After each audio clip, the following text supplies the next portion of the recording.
Well, hello everybody. It's time for Paratalkradio, and we are getting set to go here. And so, everybody, welcome to Paratalkradio on StreamYard. Hello, everybody. That's not how I say it. I gotta say it again. Okay. Hi, everybody. Our special guest is Bryan Bowden. You can see him as well. He's right there, against the wall. Yes. It's not like we're frisking him or anything. No. He's in another place, but you know. I mean, we could. Go ahead. It'd be the most action we've had. It's just anything's better than nothing at this point. There you go. Yeah. So I agree. It's just crazy. This whole thing is just insane. But yeah, it really is. Yes. It is. So I don't know. What's my hair up with hurts. Your hair. My hair is hurting. It looks a little tight, my dear. It is tight. I actually have to take it down now. I just threw it up, and now I have to take it back down. Oh man, leave it to a woman to stall the show. I live with 3 of them, so you know. Wait a second here. It's early. We normally don't have our guests in this early. I live with 3, so I understand. Brian's cool. He doesn't mind. Yeah, I know the whole thing. I know how to do the hair. My daughter. Oh, cute! Perfect. Yeah, now my hair is gonna be all wonky. Yeah. Whatever. You know, I used that term wonky recently, and people looked at me like, "What's wonky?" Like, how do you not know wonky? Cindy knows what wonky means. Yeah, it's like everybody should know what wonky is. Exactly. Hello, Barry Martz. Barry Martz says hi, Ted. Hi, Cindy. And hi, Brian. Hey, how are you? Hi, there Brian. You go. My hair is super weird today now. Yeah, it takes a minute for them to come up because I know that you're not familiar with StreamYard. Right. Actually, when their comments come in, I put them through. Yeah. Barry Martz says, Cindy, it looks like you have fangs, my dear. I have fangs. I do have fangs. Cheers. Yeah. So me too. But that's what my friends call them. Mine is that. Oh, I gotta remember the camera. That cherry vanilla Coke Zero. Yeah, I'm not really liking that cherry vanilla. I'm just doing a little ginger ale, and then maybe I'll get some Fireball later. Ooh. Fireball. If I'm not driving anyplace. Even Cindy's like, some Jack. Fireball. I have some Jack Fire. Well, yeah, honey, not me. I have the Honey Jack. I created a drink with it starts with some rum chiata, which is like a creamy rum, and then you throw in a splash of Black Kraken, and then top it off with some Fireball. It's called the Black Jake. It's named after my dog, and they're yummy and good, and they will knock you on your, you know what? Behind your ass. Oh yeah. Oh my God, I can't even with my hair today. Oh, who cares? Put on a hat, damn it. Oh, I could do that. Yeah. Oh my gosh, I totally will. Jennifer, I'll be right back. Hello to everyone. Hello. Hello. You know what? I might even change to my computer because I might even change to my computer. Well, whatever you want to do, Brian and I. Oh my God, my cat just gave me a heart attack. That was hysterical. It's great that you can use smartphones now, and they've kind of caught up to this stuff. Oh my gosh. It is amazing, but I really like having the chat so I can see both, and I have StreamYard as well. But it's just frustrating when I have to toggle. I can't see you guys if I go look at the chat while I'm on my phone. Right. Yeah. I will tell you this, though. It's Cindy kind of made me more aware of StreamYard. Some people had told me about it, but Cindy was really the one that said, "Hey, you really need to look at this for Paratalkradio," and especially since we're going through this whole thing right now. So. Oh yeah. I have been using it every night, like I said, for my other podcast. Yeah. And Cindy uses it for her readings. My going live with my readings, yes. That's great stuff. I mean, everybody's kicking in on the Zoom, and I Zoom's okay for a while. I've got a PC, but I primarily a Mac, so I use an Ecamm product, Ecamm Live, which is out of this world. I've never tried Zoom. So I'm not a Mac person. I'm not an Apple person, but I have to tell you, I'm kind of wanting a Mac, to be honest, because I've been wanting to do a lot of content, and I have heard nothing but everybody rave about iMovie. And editing and everything else in it. I'm not really big. Well, I don't use iMovie. I use the Adobe suite. But one of the things that's great about it is coming from being a PC guy to a Mac. Yeah. When you're on a PC, right? If you want to do something, you have to you press the command and it goes to one area. It says, "This is what I want to do." Then it looks for permission. Then it comes back. It's like hitting like 3 spots. In a Mac, you press it, you do it. I find it's a lot more fluid. It handles larger files and more information better and easier, and it's great for this type of work, especially video production. The only problem is Macs are just way too expensive. It's like it took me a while to get there. It's kind of like a lot of this stuff in the paranormal equipment. Oh, I want one of those Connects, but I don't got $2,000 to spend on it. You know? Yeah, and they're not worth it in the long run. So it doesn't. Don't even bother yourself with it. You'll be giving it away in 6 months anyway. So I mean, I have a Connect. Yeah. It came with my Xbox. Yeah, no, I have one too. It came with my Xbox. That was the best. I mean, another thing you should do is if you can kick this out into Twitch. You get all those video gamers there. But yeah, huge gamer here. I had a gaming website, still have it. I don't even know what happened to it. I just let it run by itself. We started doing it because we didn't want to get fired at work, So, it's better if you go on the website, you can talk smack instead of going through work. But yeah, it's great stuff. Hey. I love it, Terry. Hello, Terry, you're hysterical. Yeah. Hello, fellow quarantine folks.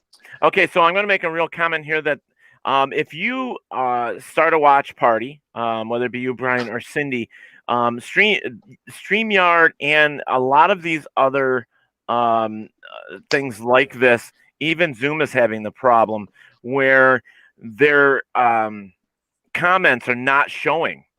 And it's because there's so many people using the internet. That the links are dropping all the time. In fact, we have found over the past few days that even with StreamYard, once in a while we'll catch a glitch, and that's because there's so many people on the internet. So I'm just telling everybody ahead of time that if we don't respond to you, simply that's because we don't see your actual comment on the StreamYard one. If you want to get on this feed, then you have to go to the StreamYard feed that's on. You have to go to Paratalkradio and click on that one specifically, and then your comments will come up. I believe that's how Heather and Terry and Barry and those guys got on there. The watch party that I have that's going in my personal page right now, I see all you guys on my personal watch party.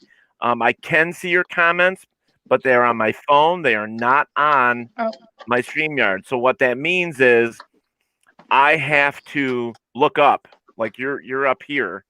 Like right over, and you're up here, and everybody else is down there, or over. No, that cameras piss me off that way. To your left, honey. We are to your left. You guys are to my. I gotta point to my stereo. Right. System. No. I'm in the middle, so I'm getting that right. Nope. Both directions. Wait a minute. Let me get your ear. Let me get your ear. You want me to clean your ear out for you? Oh my gosh! So I forgot to tell you, Teddy. Last week when we were doing it, I did it so that it looked like, oh gosh, what's his name? Had his arm up at one point when we were interviewing him, and I situated myself so it looked like his arm was around me. It was hysterical. Nice, nice. That's the advantage, like when you have a wider angle camera and more screen and background instead of junk behind you or whatever. You can kind of play around a little bit like that. Right. It's fun. Yeah. Heather Palermo says, I used to stream on Twitch. She no longer does. And then we have Terry Davis saying conspiracy theory, perhaps. Perhaps. I don't know about that. Well, who knows? Hey, Teddy. Maybe. Yes. It could be. There's a lot of that going around. Never mind. I got it. Maybe they go where we're missing our socks go. That's probably. They're tumbling in my dryer downstairs right now. You're so silly. Cindy, okay, Teddy, I'm going to get off of this one. Yeah. And go on to this one, okay? All right, sounds good. So we're gonna lose Cindy for just a moment. I want to say hi to the peeps. Hi to the peeps over here on my watch party. I'm gonna say hello to Daniel Dorsey, Susan Nabel, Kendall. I'm gonna pronounce this wrong and probably torture the last name, but I'm sorry.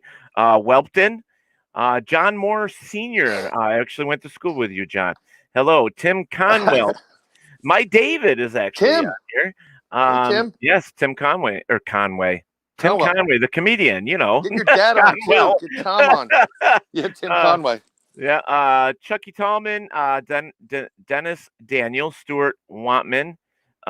Cindy's trying to come in over here too. She's knocking at my door. There she is. Knock, knocking on Teddy's door. Yeah, I heard you. Russell Accord, Scott Sutherland, Johnny Hauser. Oh my God, Russ is on. Tim's like, say my goddamn name right. Okay, all right. I got it. I got it. Wow. Jeez, Tim. Holy those upstate New Yorkers are tough. Yeah. Actually, is he considered? He's more downstate than us. He's more downstate than we are. Yeah, he's over. And hello, Holly Preston that just joined. Yeah. My David's like, the camel behind you looks good. I was hoping the hat would match, but it doesn't. So It doesn't. You can still see me. Damn it! You can't see me. Probably would look better. Who can it be now? Teddy, did you hear that one? Who can it be now? Yeah. Yes. And Tim Conwell says, "You suck." You suck. Good job. Thank you. You're not upstate, Tim. We are upstate New York. Yeah. Upstate Western New York, even. Yeah, I gotta be honest. I tried not to go left of Albany. I really do. I'm a New Yorker, but that's a long stretch right there. I love where we are. Yeah. Me too. It's so pretty. Oh, here we go. Terry Davis says, "Woohoo! Put you all on my TV. Now you are life size. That's scary shit right there." Yeah, seriously.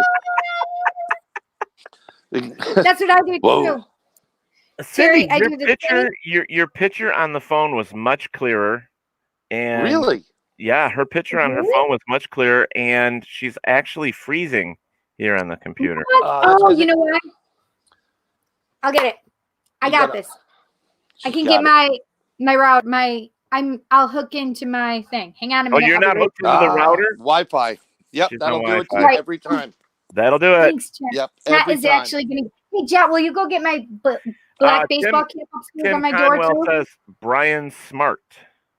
Brian Smart. Brian Smart. I guess I don't know who Brian Smart is. Me neither. I like it to blah blah blah. I think he's saying Brian is smart. He's just saying Brian Smart. I try. I'm not trying to be a smart ass just yet, but just give me some time, and we'll see where the drinks start. That's it. Janet Wood, Diane Schroll, Chloe Brown, and Kelly Newton, welcome to the show also. Now, we are going to be spending the next hour or so here, or hour and a half. Where are we? What time is it? We've been on 13 minutes. So We're going to be here for a little bit, and we're going to be talking with Mr. Bryan Bowden about everything that has to do with the paranormal and what he's doing. You know, what he's doing in life, I guess, other than standing against a blue wall. Oh, right now, not much, but yeah, standing against a blue wall. I'm quarantined with Sasquatch. There you go. So, I have moons. There you go. I like the moons. All right. So right now, if you are not familiar with Bryan Bowden, he is a paranormal researcher and investigator. He is also he's been doing this a long time. He does everything from UFOs, cryptids, everything within the paranormal field, which is very, very cool. And it's nice to actually sit down and chat with somebody that has as much experience with everything, not just one thing. Meaning just ghosts. It's nice to know. He is the creator and producer and co-host of the critically acclaimed Beyond the Realm radio show, as well as a published author, musician, and artist. He is also a current member of IRVA, which is the International Remote Viewing Association. There you go, Cindy. And the founder and director of both New York State UFO projects and NYSSO, which is New York State Sasquatch Organization. So after I got that all out without stumbling too much, thank you so much for joining us here tonight, Bryan. We do appreciate it. Oh, it's a pleasure to be on. Thank you. Thank you very much. Seriously, pleasure to be on. Yeah, I have one more thing. I'm part of the Quarter 13 talent group, so check them out. There's some great people and talent in there. To go in there, you want to book them for any event, speaking engagements. Not just myself, but there are a lot of others there. And it's run by Russ Accord, and Russ is a great guy. The whole family there is wonderful. Yep, I actually have an application for Corridor 13 to fill out and get back to his lovely wife. So yes, I'm looking to become a part of the family myself, Bryan. Well, welcome hopefully to the family. Lori's great. Russ is great. Everybody that's part of it is there's fantastic people. Yeah. And it's different than any other talent agency because the people that are there, in my opinion, really know their stuff. Well, they're the real deal as opposed to, I don't want to say this in the wrong way, like a para celebrity. Right.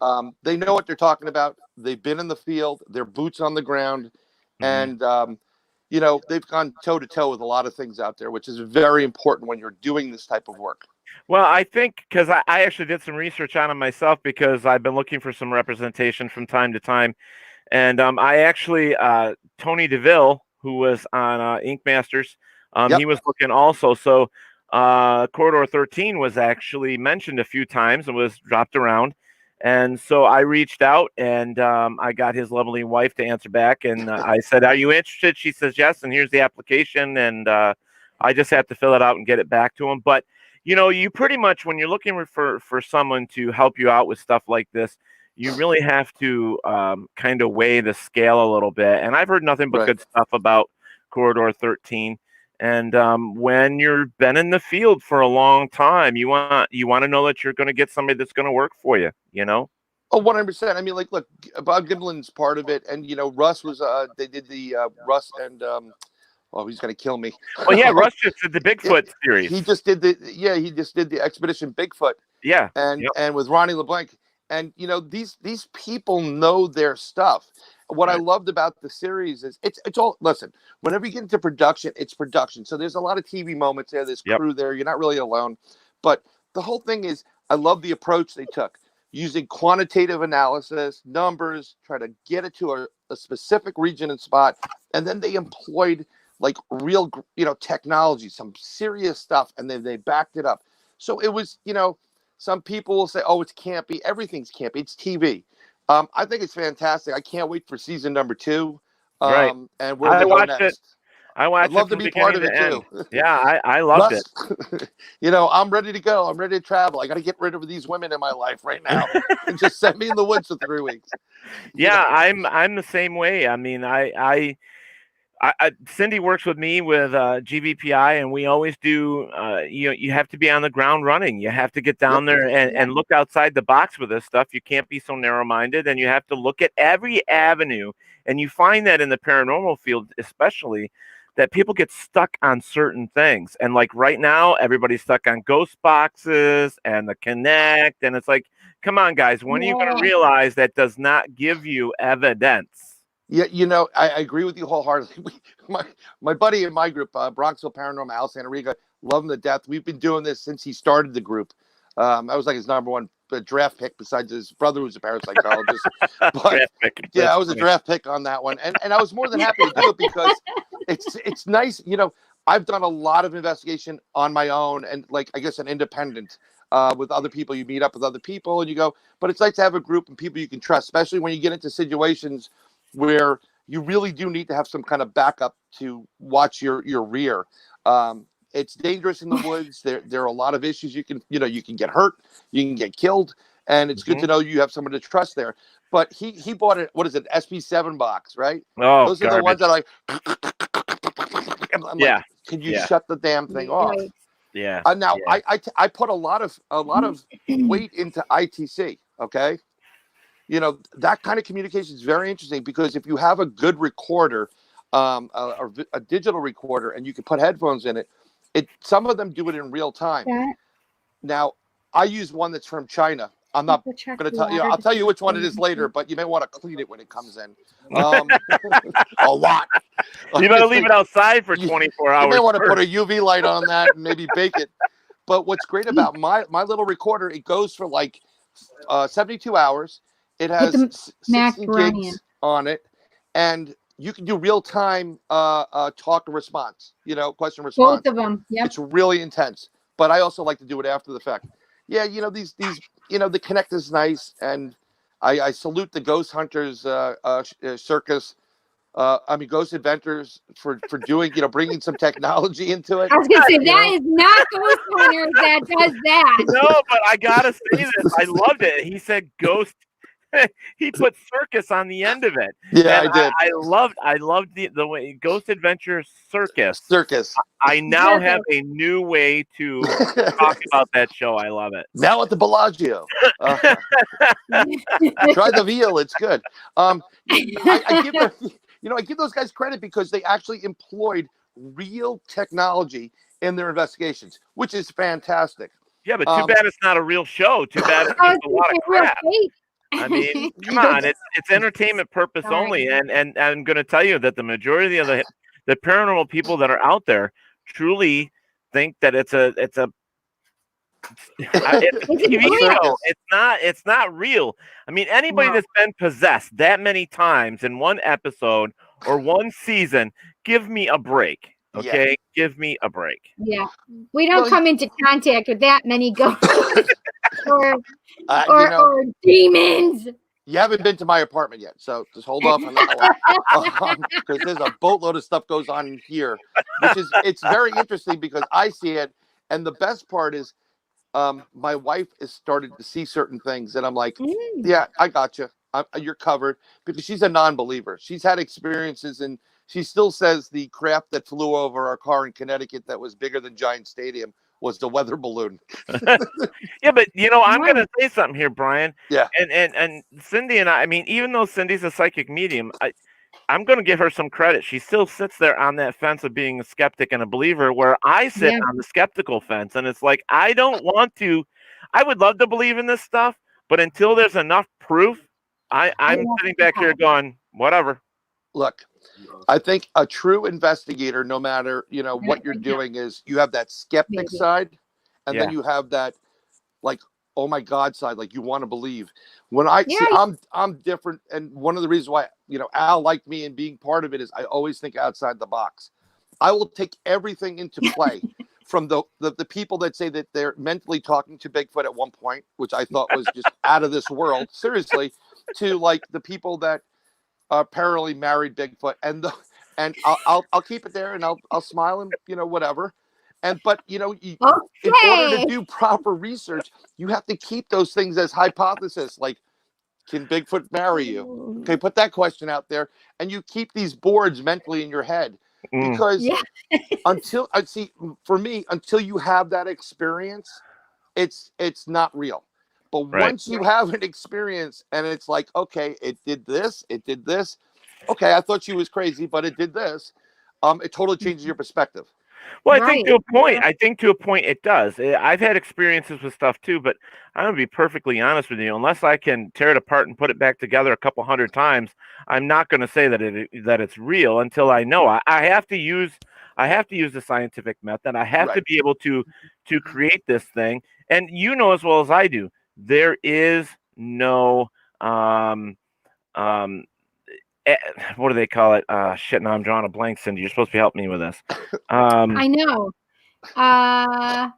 We don't have a controlled environment, you know. So that is the main issue, right now. See, this is the big problem, and I'm not going to talk ghosts just yet. But when you get into the cryptid side, right?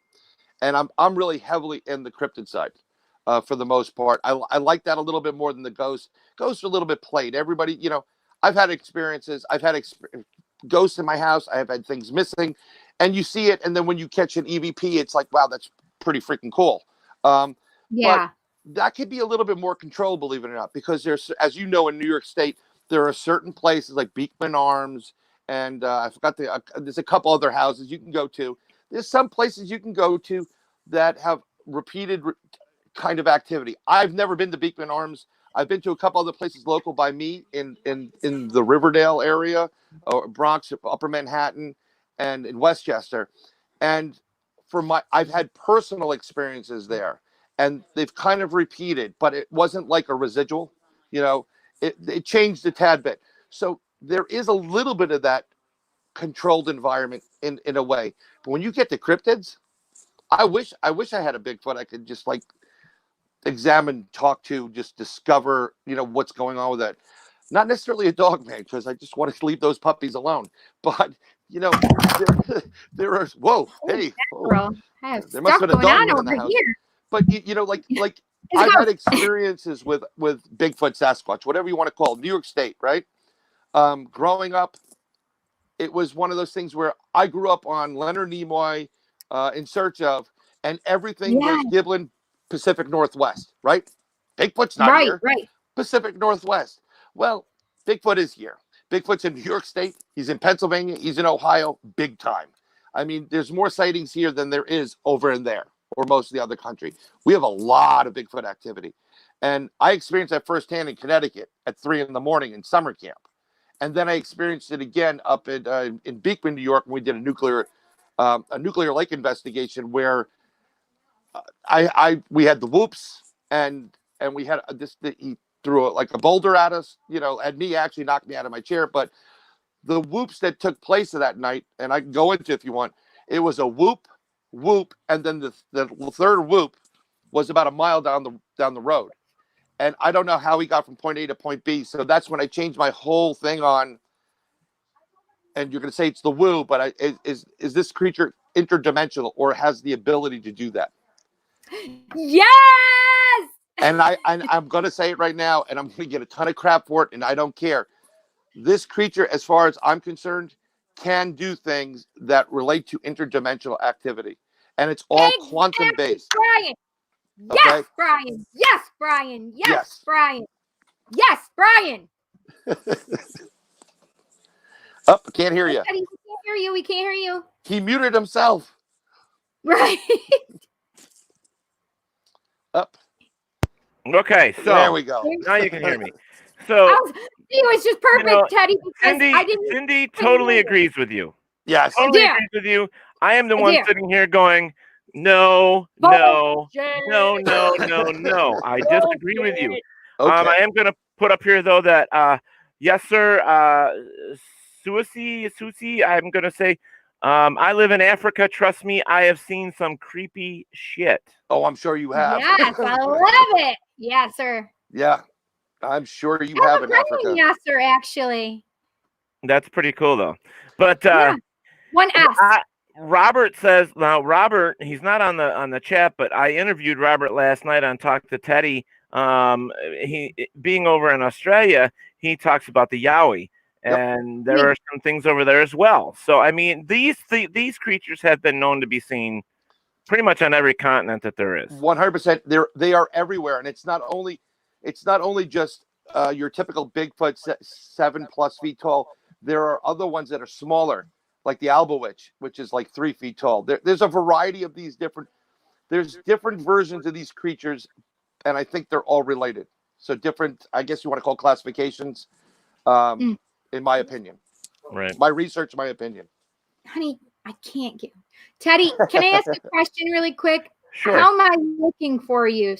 Am I still? No, you're still blurry. I'm going to go to my phone again then. Hold on, let me take these off. And you're very, very loud. I mean, you are very loud for some reason. Listen, or her? You guys throttle me all the time. Nah, put your headphones on too, though. Oh, I gotta.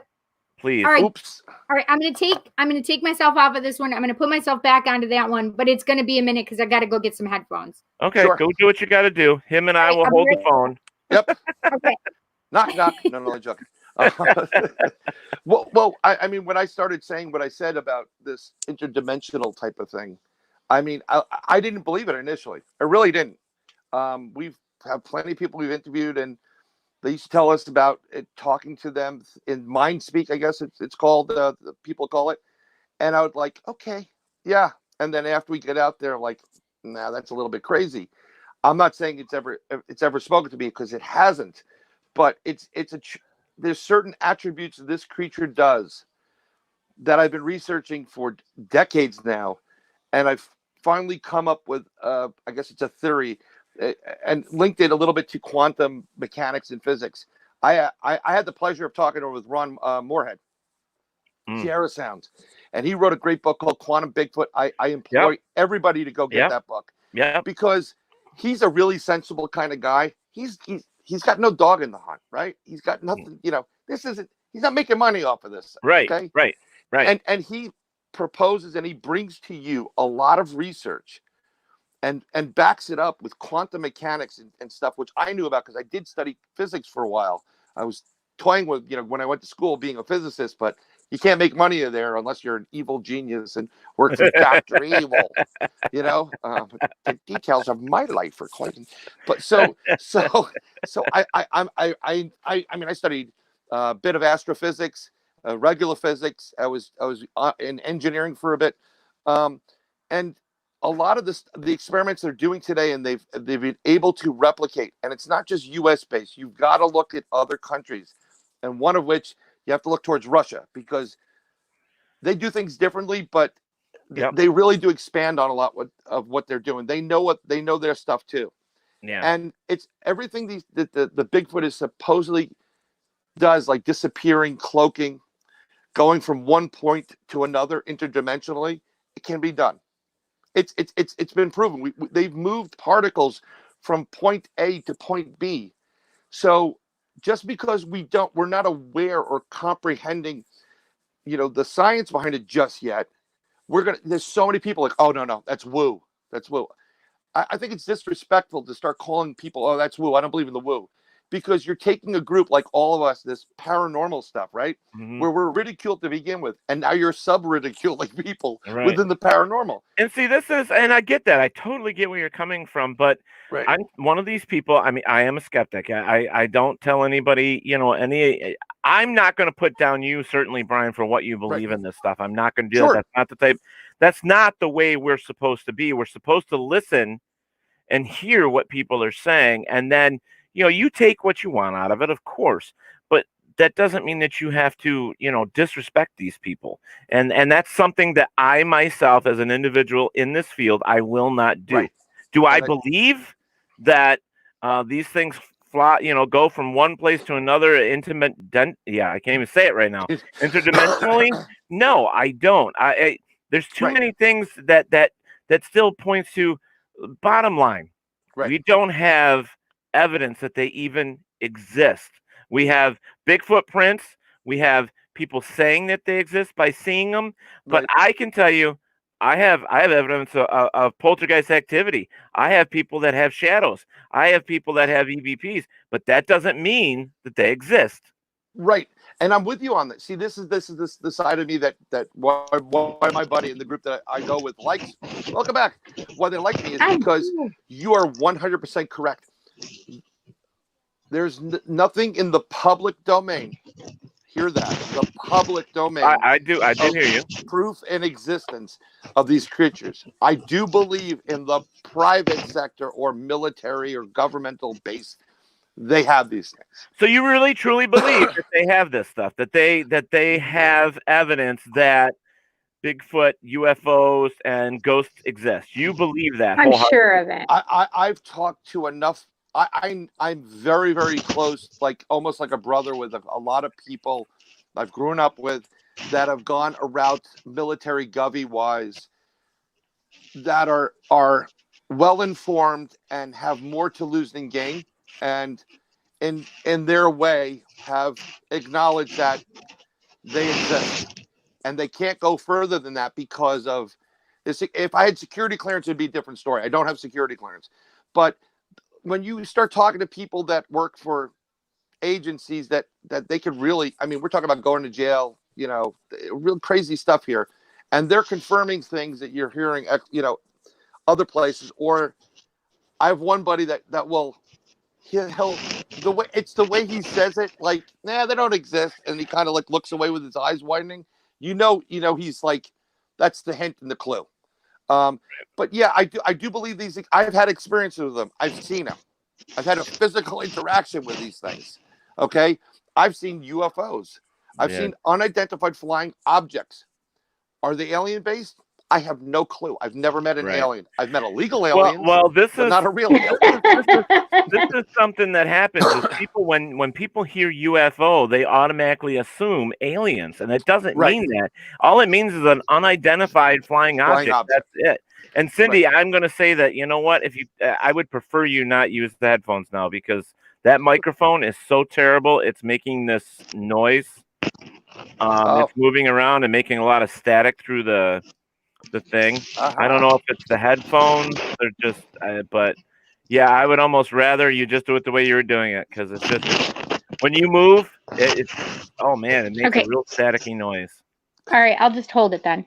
It's like hold it, baby. You hold it. I'll just hold it. I'll hold it. Are you done? I'll hold it. No, I'm sorry. Are you done? Going in a different direction, kids. I'll just keep it clean. Sorry. Just give it to me. I'll put it in my purse. There you go. Okay, so keep it with me. I have a question for you, Bryan. Sure. Holly Preston is saying, Bryan, what do you think about the 911 missing? Maybe the wrong name, but that David Pilates. So what do you think about that? I think it's fantastic. I think David's doing great work out there.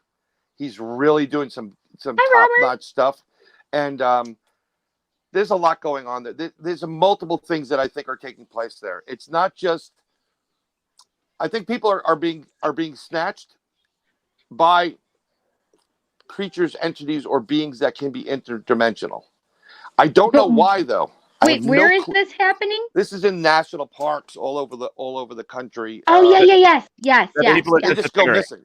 I mean, see, something that's very interesting. The problem you have is, if you're a hunter, you know the woods like the back of your hand. Yeah, right? Yeah. You're not afraid to go in the woods. You got a 308. Anything's coming at you, you're gonna put a freaking watermelon-sized hole in it. There's nothing to fear, right? So these guys go out in the woods. And one of the things that, he has a video of a missing 401 hunted, and they're talking about hunters that go out and they go missing. Mm-hmm. Why are hunters going missing? These are experienced woodsmen, be it male or female. They shouldn't be going missing. Why do they not shoot a shot off? Why are how are they separated from their backpacks? It just doesn't make sense. So the only thing that makes sense is they're having an experience now, whether it is through an interdimensional means, someone opens a portal, let's say, goes in, grabs them, pulls them in, and does whatever they want with them. I don't know what it is. I don't know. Or maybe a craft comes down. There's reports of not only aliens abducting people, from extraterrestrial aliens, from not of this planet, but they're also, the U.S. military it's been proven that they have their own craft and they simulate abductions to scare the hell out of the people, to keep that fear going. They could be doing it. For what reason, I don't know. But I think it's valid. It's look at Alaska. You know how many people go missing in Alaska? Well, I'm gonna come back and I'm gonna say this. There are a lot of things in this world that we don't know, and we do know that the government has hid things from us. We know that they keep things a secret. Every government does, from their own, from their own public, from their own people. But does that prove that any of this stuff is real or exists? It certainly doesn't. It just means they're hiding stuff from them, from us. Right. But I'm going to say, I'm going to bring us back for a second, because I truly, truly believe, I've watched a ton of Bigfoot video, and I've watched the movies, the TV series. I do all that stuff, man. I do my own research being a paranormal investigator. That doesn't limit me to just ghosts. It does that as well. But when I start having or seeing videos and people send me stuff where they're like, oh my God, do you see this? It just disappeared in front of me, and here is this. Right. You can't see this. It's see-through. Or they put Bigfoot, UFOs put Bigfoot down here to babysit humans. Well, you know what? Well, that Bigfoot's doing a pretty shitty job of babysitting humans. We're destroying the world. So, I mean, but that would be terrible. This is the stuff that is being told that out there, and some people are believing, and that's the problem with social media. A lot of the stuff is happening. I'm sorry, unless I have a tooth in my hand, or a dead body, or a dead body. I'm just saying, I have to have physical proof. I have to have proof. I'll give you a great example. Okay, so let's go back to Russ Accord's program, Expedition Bigfoot. Okay, I don't remember discussing it with Russ, but there's some really great evidence they caught there. Okay, it's FLIR based evidence. I love the FLIR. I love it. I do too. Because if you have warmth or any type of temperature going through your system, you can't get away from that. That is for some reason right now you can't get away from it, right? So there was one scene where Russ, I believe, caught this Bigfoot on a FLIR. And you see the Bigfoot, you see this large mass coming, then you see a deer stop, and you kind of see where, it's getting closer to the deer. It stops, it freezes as if it caught something coming at him. The Bigfoot disappears in front of your face, right? It's gone. Where did it go? That was the thing. I'm telling you, the Bigfoot was there. It cloaked, it went interdimensional, and I'll tell you why. Because after it cloaked, it started heading towards the deer reacted. Animals have a sixth sense within their bodies. They know when they're being hunted. And I get that, but I'm gonna cut you off. I'm gonna tell you that the video that I saw on that show, when it came across, like that video was shown several times in that episode, and when you look at that creature going across and then it disappears into the woods, and then you see the animals reacting and running away, nobody was there physically, like 30, 40, 50, even 60 feet from it to see that really happen. So that creature could have simply went deeper into the woods and made enough noise for those deer to turn and run. And I'm saying that because I push deer. That's what I do for the hunters. I track and I push. And I'm telling you that you can make I can sneak up on my bank here, and my blue herring that are out back, they will just take off in the sky, and I'm not even anywhere near them to where they can physically see me. And I agree with you but the problem is it's nighttime. There's nothing else heating up. You have that Bigfoot type of creature, that's heated, or that object that looks like a mass. It looks like kind of like a Bigfoot. And then you have a deer. You don't have anything else there. And then that one object just disappears in front of your face. Even if the thing went down on the ground, Kenny, you would have still had a little bit of a field or a glow to it. This thing automatically disappeared. It's just my opinion. I'd like to look at the real footage and really examine it, because we're doing TV examining. I agree. So, but I think what you caught there was a Bigfoot, then cloaking, then trying to get to its prey, an ambush. The problem that we have is we don't know that blob, like Kenny was saying, is we definitely do not know positively 100% that that's what it was. So, and I get what he's saying, but that's why I'm saying, like the interdimensional stuff, I can't say for sure that that's what, that it went from one spot into, disappeared and then came back. I'm not going to say that, even though I love watching the show. I thought the show was fantastic. It was one of them that for me, watching Bigfoot shows, I thought that had more validity in it than any other show that I've seen on TV. Kudos to them. And I understand your perspective, because I'm the same way.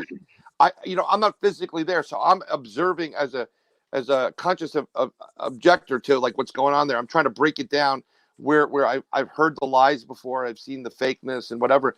Everything's was within line of where it should be. So I'm just saying, from my personal experience and from what I'm seeing there, I think everything was pretty valid.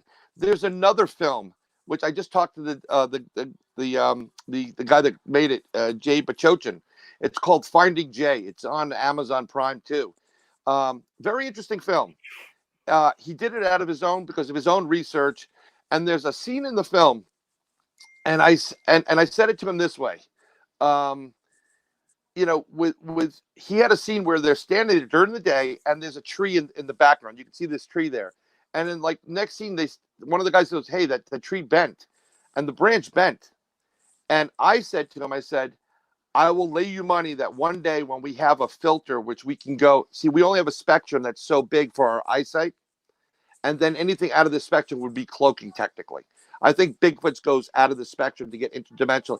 It's a lot of science. I don't want to go into the whole thing of why, but there's certain spectrums that you need filters to actually kind of put it back to layman's terms or to visually see.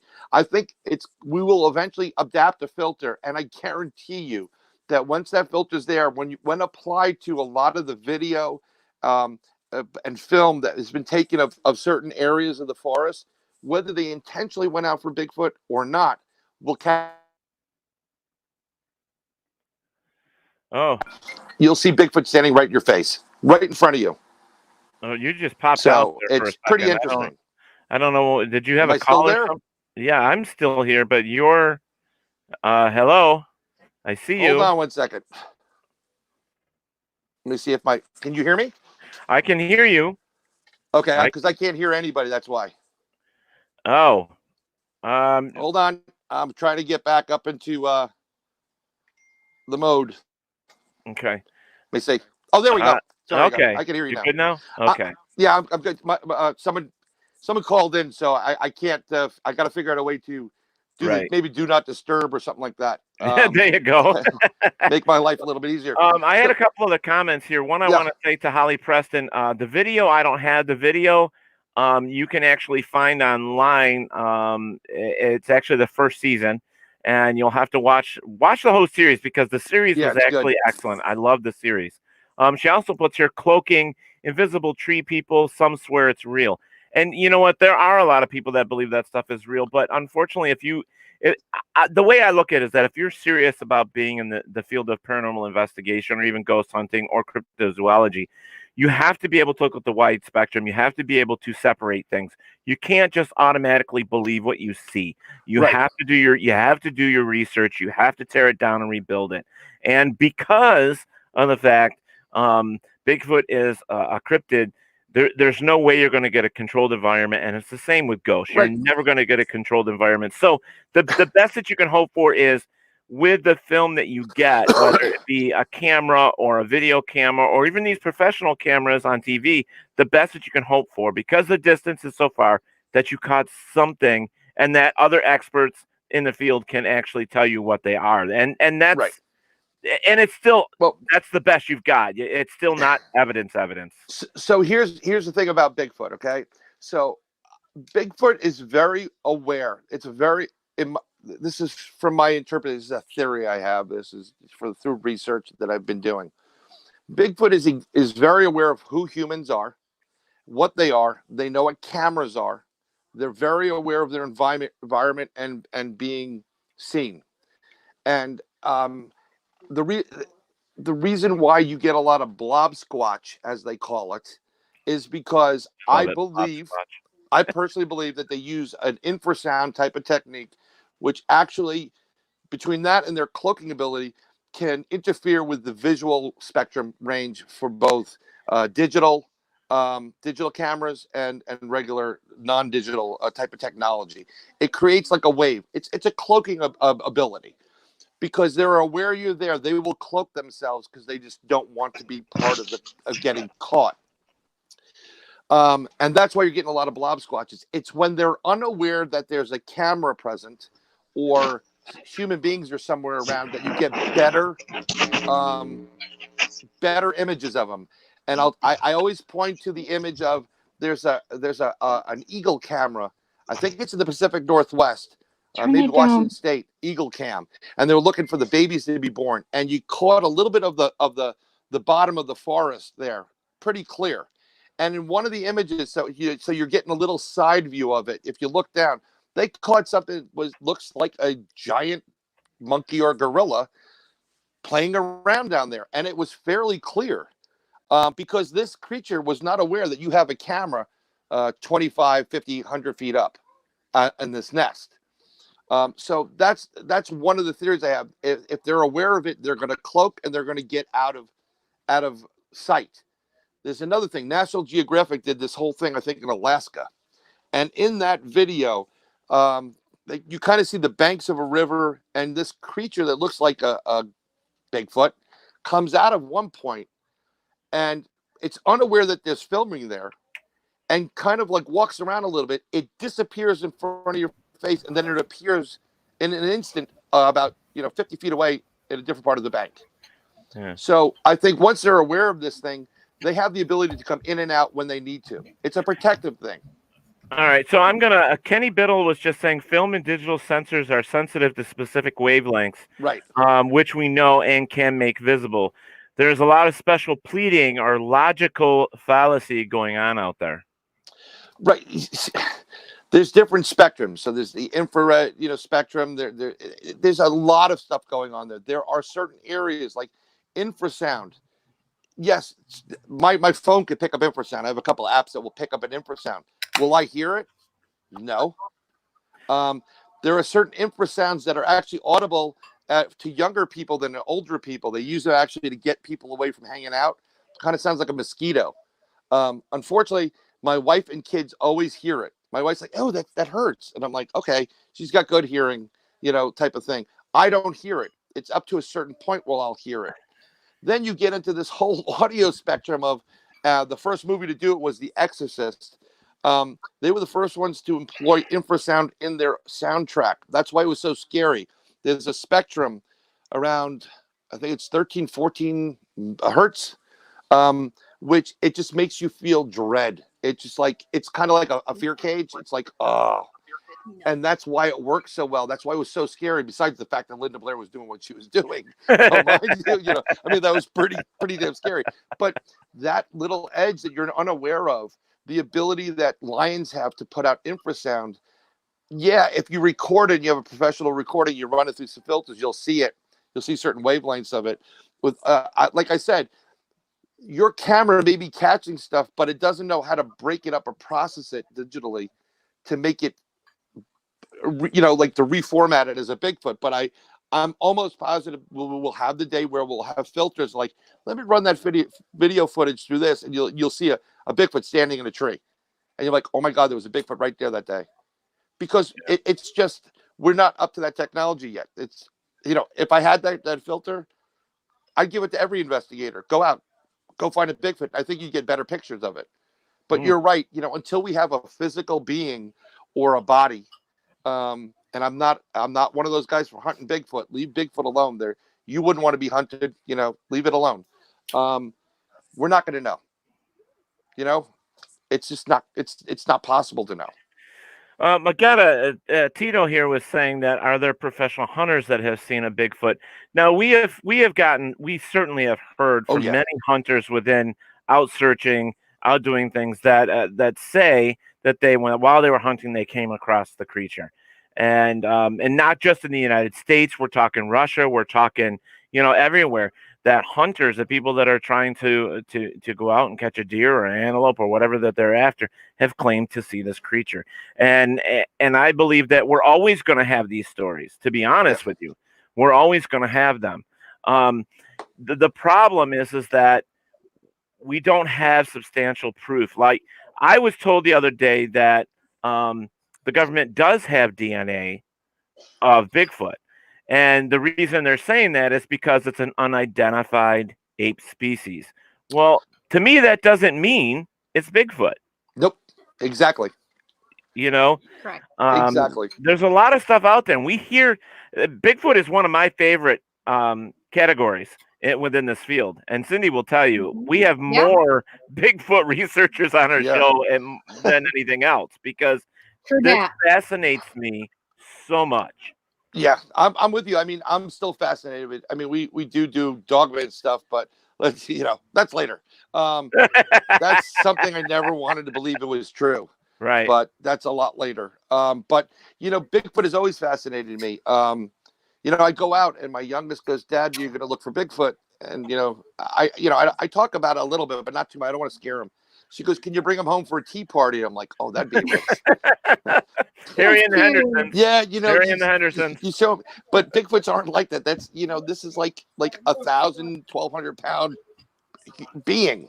Now, the thing I have is, I do not believe that they are right now. My view has changed. I don't believe they're part of the ape family or the monkey family. I don't believe they're primates at all. Do you believe they're an alien species? No, I think they're just another species. I just don't know what species it is. Right. Everybody wants to see the problem we have as human beings is we have to categorize everybody, right? We do label everything. We have to. It's part of our makeup. It's what it is. It's part of our arrogance. Okay. Correct. Really, seriously, it's being very arrogant. Like we know better than everybody else. No, you don't. Because think about it this way, right? If before there was science or anything and you were in the ocean, you're swimming around to get to, your caveman Ted, and you're going like, oh, I got to get muscles or whatever. You're going swimming, right? And then you come up against an octopus or something that changes its color or changes its shape. I mean, like everything about it, and it's like glowing. And you're like, what the hell is that? You would think it was an alien something, right? But it's an octopus. And then, of course, if you can capture it, which we have, you can break down that creature alone should not be on this planet. That's like totally alien. So if octopus can change their physical shape, their texture, their color, they can glow. They can do all this stuff. They have 3 hearts. Right. Well, that's why they have a lot of love. Big hugs. Big hugs with pincers. The possibility that we have another species out there that is 7 feet tall plus, and some of them get really, really big, like we're in the 20 feet range, like King Kong type of stuff, which you don't want to believe. It's possible. Again, like you said, we don't have physical proof. If you had physical proof, you write your ticket. Well, actually, they'd probably kill you first. But if you didn't get killed, That's true. Seriously, you need like a full government would come and snatch you up and take you back, and that's what would really happen. Yeah, and you know what the interesting thing is? I mean, I would love the money. Everybody would love the money, but I would love to know the information first more. Cindy, I have a comment for you from Mr. Steve Berry, who we haven't heard from in a long time. He says, I know. Hi, Steve. Who's the new hottie on the left or right, depending on the screen? Aw, you're so cute. I just have my hat on. I don't have my glasses on. You look great in a baseball cap. You really do. I just wanted to put that out there. You look really good. I appreciate it. I can model hats for you guys tonight if you'd like. I actually have been told that I look cute in hats. And it didn't matter what hat I was wearing. So you look good. You look good. Now, Mecca put on there the giant I can't even say that word. Gigantopithecus. Gigantopithecus. Yes. Pithecus. Yeah, it's a tough one that we have had in our learning for growing up. Well, I usually see these things for you, Teddy. Okay. Well, that's the one they go to. That's their go-to. Everybody points to that, and I'm saying no. I'm going to say no. You're saying no. Okay. Because if there's that, then there could be something that's totally different, right? Because it's an interest. They're making assumptions about this, and yes, they have a skeleton of it, but the eyewitness accounts and the information coming from people who have Sasquatch encounters, Bigfoot encounters, it differs dramatically from Gigantopithecus. I don't feel so bad. No, I hate that word so bad. Gigantopithecus. Yeah. Gigantopithecus. I'm just going to call it Giganto. There you go. Make my life easier. Or giants. There's certain characteristics that are different. Mm-hmm. That leans more towards, I believe, an orangutan-ish in classification, if I'm correct. But I think there is difference. I think it's actually a Gigantopithecus, I believe, has actually been humanoid classified, if I'm not mistaken, because they are just known as the giants. Because in the Bible, even it's talked about the people that were very large and tall, and the giants that roamed the earth. Yeah, because then you get into that's another area right there, and wow, you can go down this rabbit hole right now. We'll never get out, but because you do have giants, and you got not only giants, but there's different classification of giants, different sizes, and then you get into the Nephilim, which are the whole religious aspect of it. That's daughters of man and sons of God, whatever. Yeah. But I think this is a totally separate species of creature or individual. Someone was having a conversation where they put Bigfoot people on it. I forgot where I was talking about that. And no, they're not Bigfoot people. They're Bigfoot. They're Sasquatch. Why do we have to humanize them? I don't think they're human. I think they have a humanish quality, but they may be more evolved than we will ever be and more intelligent, because apparently they can mimic you. They can mimic you. If they do talk with their brains, they're using more of their brains than we do. If they can, go from dimension to another dimension, they're better than us. I mean, they're just hairy. They chose the free and natural lifestyle to being shaven. Yeah. Okay, so I'm going to bring this up now. We know, I mean, if you do any crypto research yourself, anybody out here that's watching, you cannot ignore the fact that the native people, especially here in our continent, have always subscribed to the fact that these creatures have been here long before we have. Absolutely. And they have depicted them on walls and everywhere else.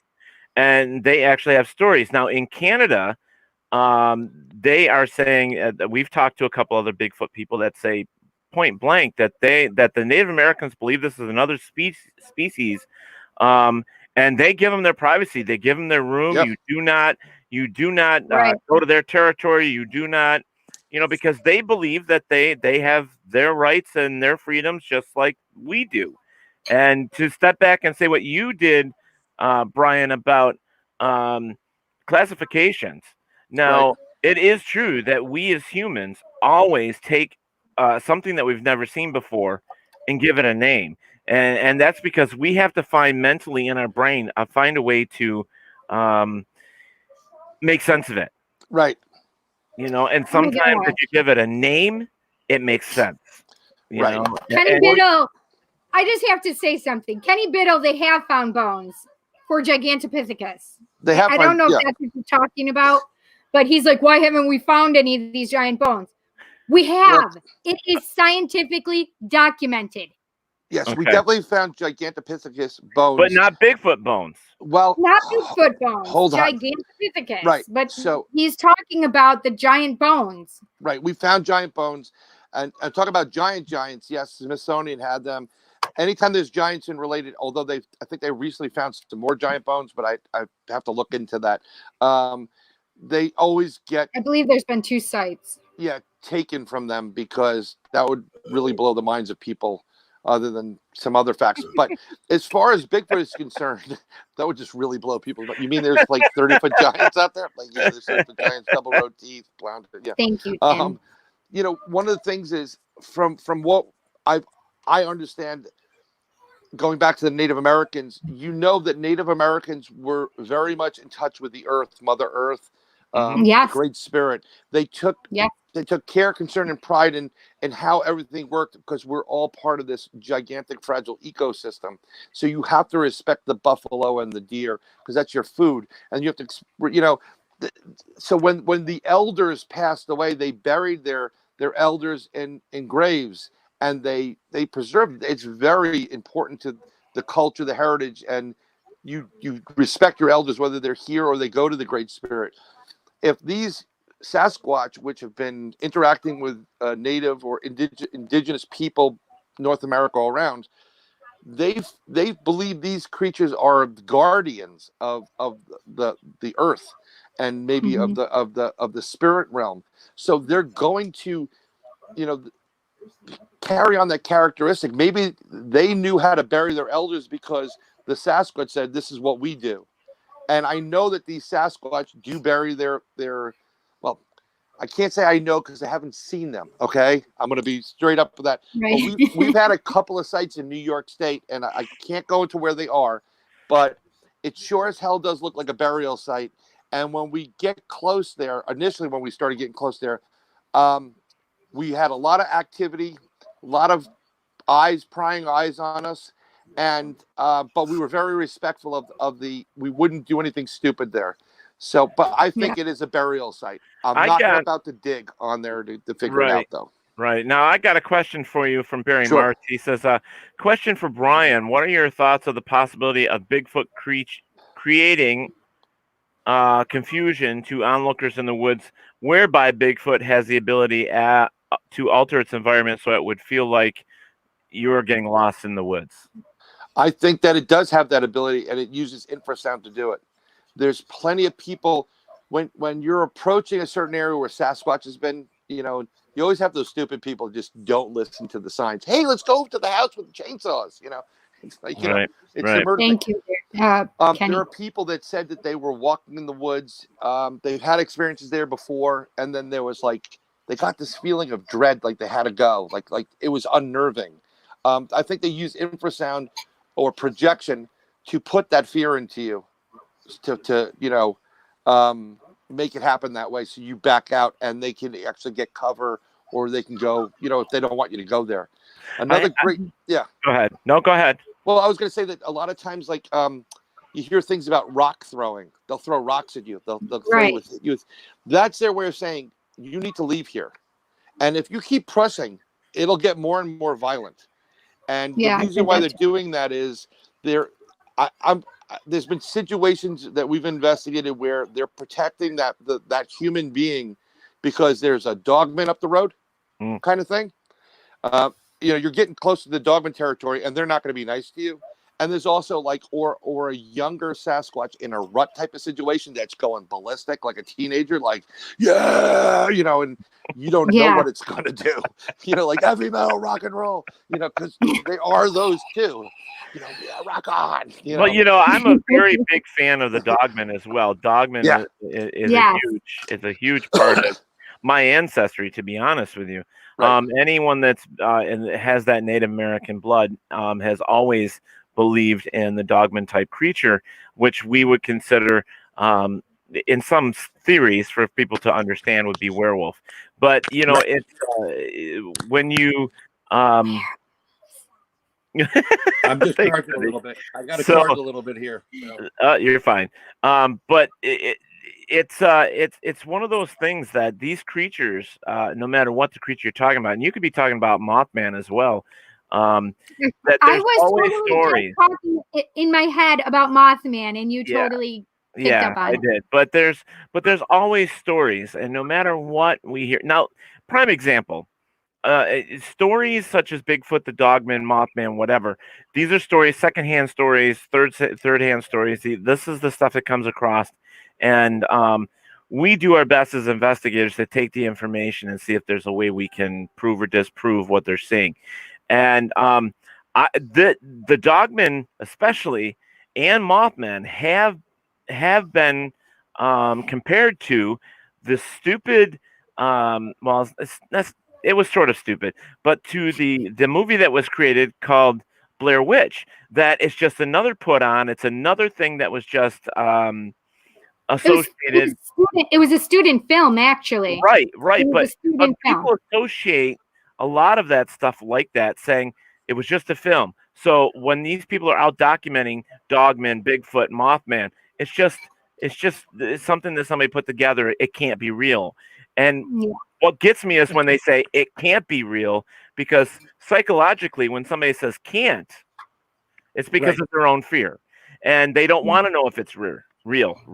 Jesus, what am I thinking about? But you know what I'm saying with the association of Blair Witch versus these other things. It's a psychological thing with most people. That they're afraid to know that it really exists, and that's the same with UFOs. How many people in the world today don't want to know if aliens are real? There is a very large population. Yeah, there is. Mm-hmm. There's a huge population. When I first heard about this Dogman, I was like, werewolves, really? Give me. My buddy was just researching, like, you got to hear these stories. You start hearing it, and then you're like, all right, whatever. It's like right. It's like, so there's a Van Helsing type of werewolf out in the woods. I love it. Come on, bring it on. Right, it's like, okay, well, and then you start researching, and then you start investigating, and then you start interacting, and you meeting people that have had experiences with it. One of the great things you do as an investigator is you learn who's full of shit and who's not. And I apologize for cursing.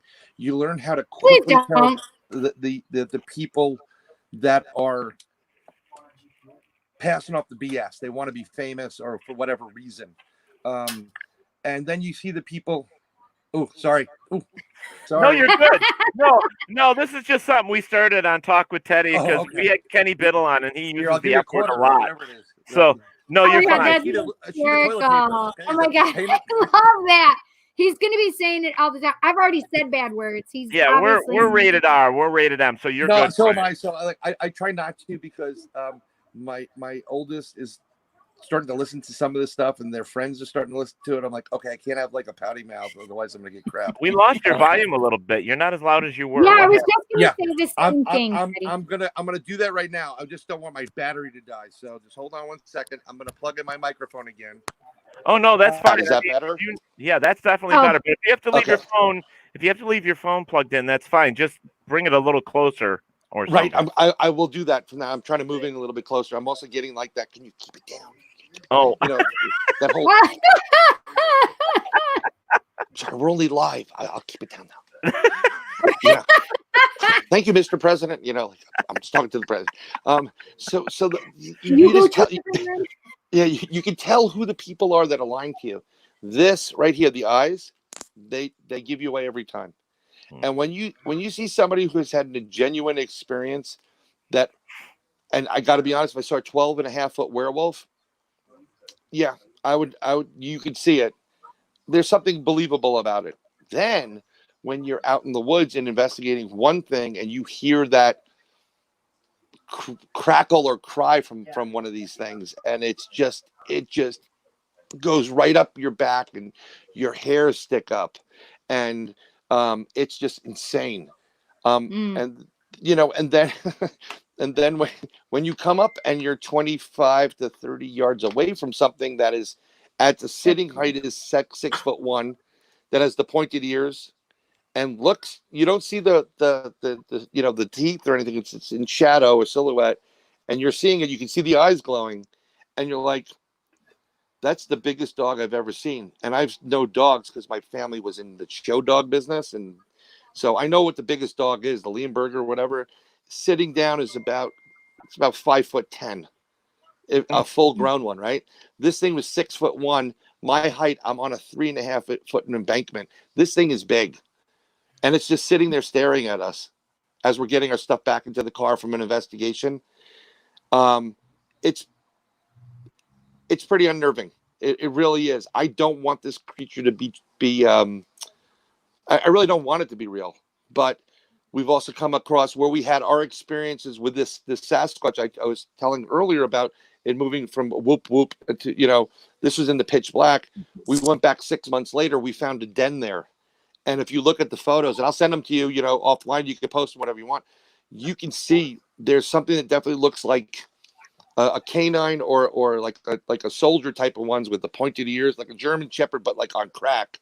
And then there's something in the back that is so grossly, grotesque, and it's ginormous, and that's what these creatures are. And we figured it was a Dogman Type 3, which is like kind of a combination of a Bigfoot / Dogman type of thing. We got another question here. It's from Kenny Biddle, who says, we seem to know, in quotations, an awful lot about a creature we've never actually been able to study. Well, you have eyewitness testimony, you have military-based testimony. I mean, look, one of the greatest researchers in this entire subject of dogmen themselves is Vic Cundiff. Well, isn't it? But so is. Oh God! I mean, I just lost her name. In fact, I interviewed her when I found out about Bray Road. What's her name? Yes. She. Who's on my name? I can see her right now. Linda Godfrey. Yes, Godfrey. I think she has a lot of information. I think she did a lot of research. And if you watch Beast of Bray Road, in there, the farmer that buys the property notices whirlwinds coming on and light flashes, and then these things appearing and then disappearing. And they too, in my opinion, are interdimensional. I'm just going to go into that. They are interdimensional beings. They can come and go as they please, because they seem to, not only can they leap and by like 60 feet without even thinking about it, but I think they come in and out of dimension because they can. Again, we don't have the proof because we don't physically have one. But what's very interesting is when people are finding these tri tracks, for like footprints instead of Bigfoot. You get the haunch, and then you get these tri-tracks. Yeah. There's someone in the Hudson Valley. I don't know if you know Gail Beatty, Bigfoot researchers of the Hudson Valley. She has Bigfoot research and Dogman research. I believe she posted a tri-track. It's like 3. It's a centerpiece and then like 2 on the outside. What was and her a name hunch. Gail Beatty. Beatty? Yeah, like Ned Beatty. Beady, or I believe it is. She posted a print. Okay, and I'm going to say it's more Dogman print. That's 36 inches long. Do you know how big that creature would be to have a 36-inch? 36-inch step. That footprint. I mean, that's huge. That's huge. I'm gonna go a little bit closer when I talk. Because I got to charge. Otherwise, I'm gonna drop. And then go for it. Go for it. And life's gonna suck. Edward. Yeah, we're good. I've got some more I can list. You still got 45 minutes here, Mr. Bryan. Well, I mean, like, but my phone says 15. Well, it's very funny because what's his name? Ron Moorhead, in his book, he has a print in there. It's 26.5 inches long. Okay, 26.5 inches long, and this is outside his camp. He's physically standing in front of it. It's massive. He's interviewed people that said that they've seen King Kong in the woods, and they're saying 20, 25 feet tall. That's huge. Yeah, that's amazing. And there's Native American stories about Dogmen as well. But I don't think there's as many about the Dogmen as there is Bigfoot. I think that, but you're correct. But I think what they do is I think they classify it themselves. Well, it's a shapeshifter. Shapeshifters, or like the Wendigo or the Skinwalker. They Yeah. don't like talking about them because they feel when they talk about them, it brings it to them. And yeah, so it's kind of along the lines of the European theories with like Krampus and stuff like that. You don't talk about them, you don't entice the creature. But yeah, I mean, that's why when I said earlier about Native American history, and being associated with my side of the family, it's like we've always had all that about the werewolf or the shapeshifter or all that. So it really depends on where you're brought up and right. That's the biggest influence of everything that we know as human beings is where we grew up. Right. So, but when you were growing up and you heard these stories, they were like, yeah, these are interesting initially. And then after a while, like, yeah, grandma, I know. Don't get them wet. Don't feed them after 12. I got it. Yeah, I get it. Yeah. Whatever. That's what we tell anybody that watches my youngest. Like, don't get her wet and don't feed her after 12. Okay. Right. And they look at you like, what? People start. It's not until you get older and you start, or you have an experience or an interaction where you say, wow, I wish grandma or grandpa was here so they can tell me these stories again. A lot of these legends are it's hard to believe. It's really hard to believe what they're talking about. Like, is this real? It's the same thing. Like when you do your stuff, when you do psychics, like in your psychic abilities, I have certain things that I do, and I still question them. And I always like when I do it, I go and I ask my buddy, I'm like, well, I had this dream and this and takes place, and it's really crazy stuff. Should I tell them? And my Al's always like, yeah, go tell them, because it's not him that's telling them, it's me. So, but when you get, because I'm always questioning rationally, like, did that really happen? Is it overactive imagination? But it's not. When you get like that, yes, you get the validation point. You're like, okay. Yeah, when you stop doing it, it's that would be scary. You have to question, I think. A lot of these things, especially if you're in the field itself with paranormal, Bigfoot, whatever. I mean, if you just automatically take what you see as proof or that's what really happened, I think, man, could you imagine what your brain would be thinking with everything weird or abnormal that you see? I mean, if you didn't stop to question things. Well, yeah. Not only that, but here's another subject where you got to look into, because can we, through our thoughts, which I think we can, manifest these creatures into reality? Like there's a lot of that creepy pasta stuff, right? And like the Slender Man, it's all that's BS. Which is all crap, but we know it's all crap. But here's the thing, right? In Pennsylvania, I'll give you Pennsylvania. one of my friends, Butch Witowski, who's fantastic. Bloody Mary in the mirror 3 times. Yeah. Oh, I she's did right that when I behind you. was Right behind younger, you, and I right actually saw it. I saw myself, actually. Right. I saw So myself, actually, when I did it when I was younger. Someone I would definitely ask on your program is Butch Witowski. He's out of PA. He's fantastic. What is Butch what? Butch Witowski.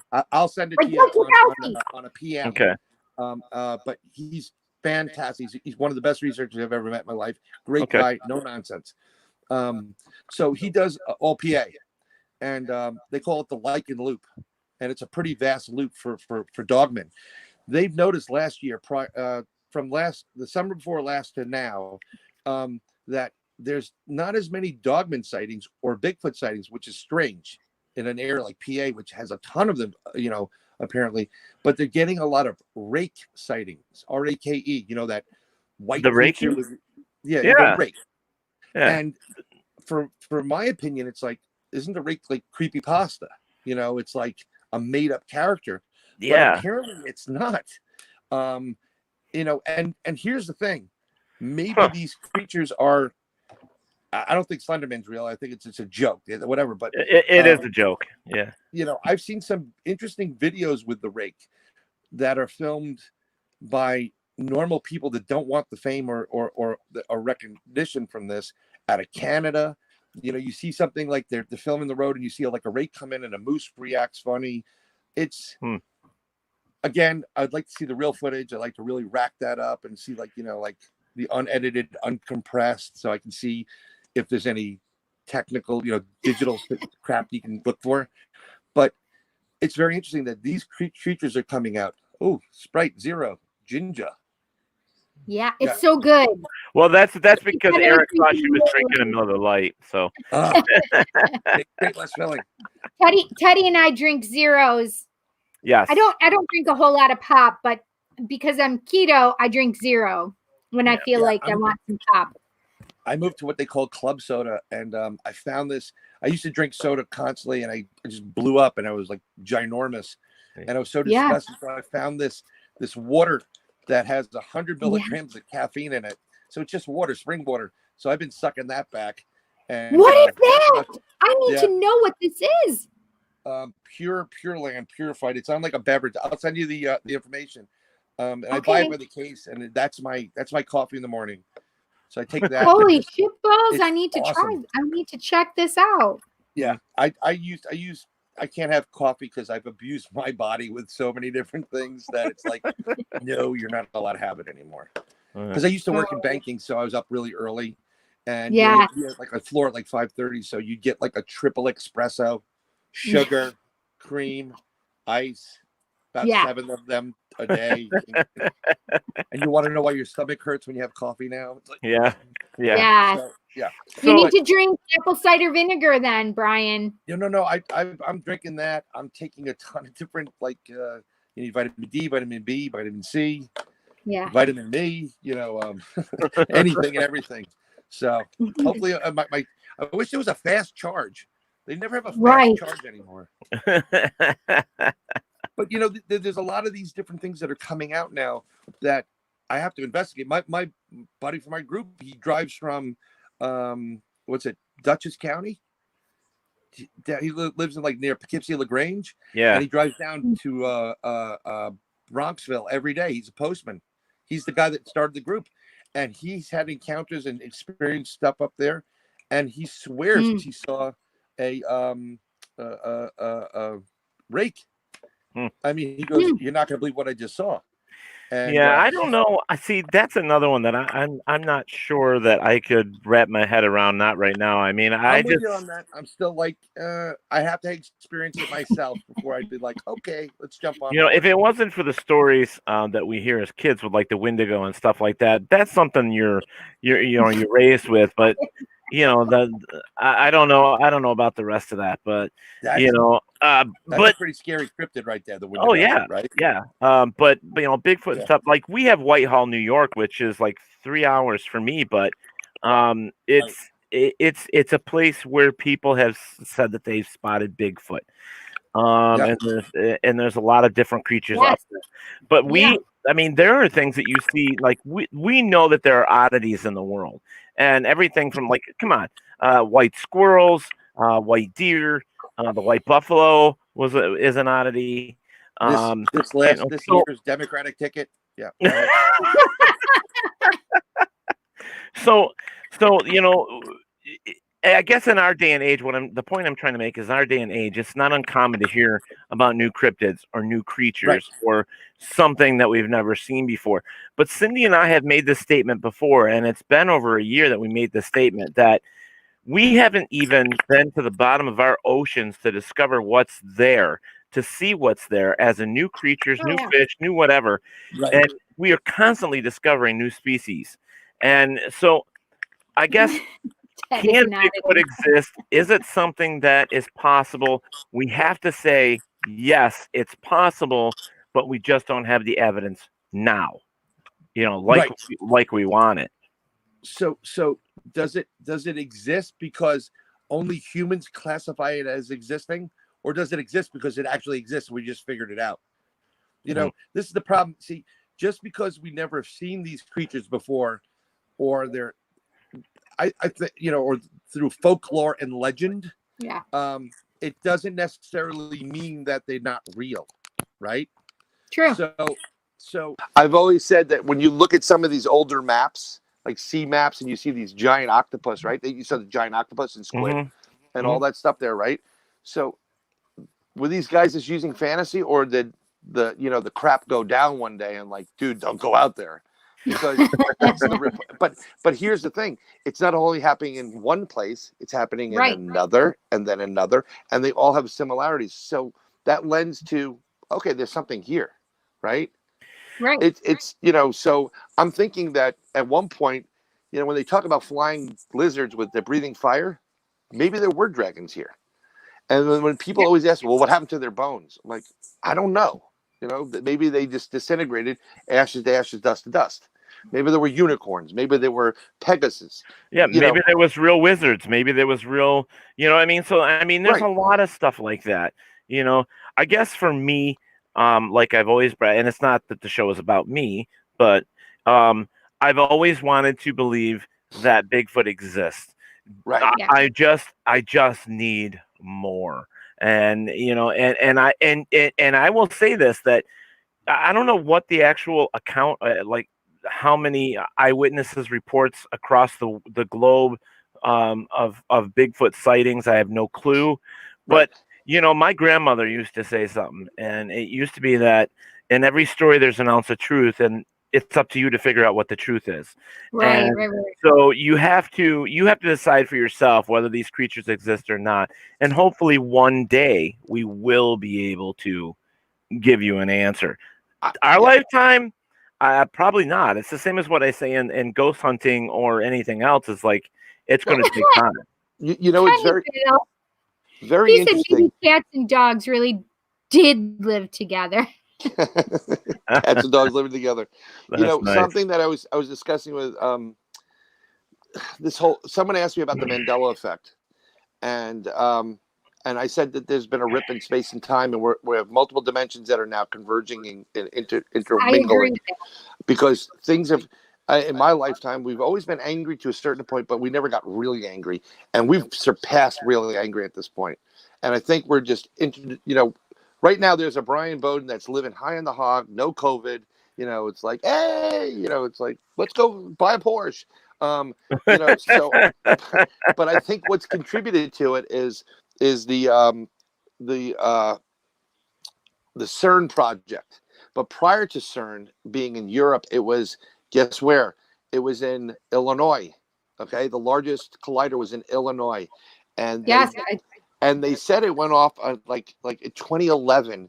They shut it down. They didn't shut it down. All this Mandela stuff started happening. All this, like a lot of this stuff started ramping up just when they started using that collider. Okay. Well, you want to hear an interesting bit of information? Is the town that I live in here in New York, we actually were one of the sites that were supposed to get the super collider, and we actually voted it down. We're like, fuck no, we don't want this bullshit here. And we were one of those sites that were actually up for the collider. Right. And so now that they had one, it was pretty big. If you look it up, it's out of Illinois. We were going to be a super collider. Right. Before that, they must have moved to Illinois. But things start, if you follow the progress of when they started playing around with like splitting atoms and really going crazy. Yeah. Oh, that's that Hydra something collider. Yeah, the collider. Yeah. Yep, they were gonna put it here in Williamson, right. And that's the one. That's the one that they were saying that it proved that ghosts could not exist. Boson, no, it doesn't really prove that ghosts can not exist. It's answering some theoretical physics type of experiments, and they found they believe they got the God particle. What the antimatter. Hadron collider. Hadron collider. Halogen. That's a giganto question again. But the whole point is that once they started doing this, things started ramping up. It's really roughly around these times. If you really want to correlate certain things, UFO sightings have increased. Cryptid sightings have increased. Not just Bigfoot, but this dogman creature that's coming out. There's these weird anomalies with missing. I remember certain things. Like Bernstein Bears instead of Berenstein, but whatever I will swear on my life he said, Luke, I'm not your father. So I'm not going to go. Me too. A lot of people say that. But here's the thing. It's kind of like if you like, how do they get away with that, or how does it happen? If you remember the movie Back to the Future, where he's playing Earth Angel with Marvin Berry. Yep. Cousin Marvin, and he's losing it on the guitar, and then he sees him like. The time streams are changing. They're merging streams. So that's why he's not able to do it. You can physically change everything about that has that word in it, wherever that marker is. It's like a computer.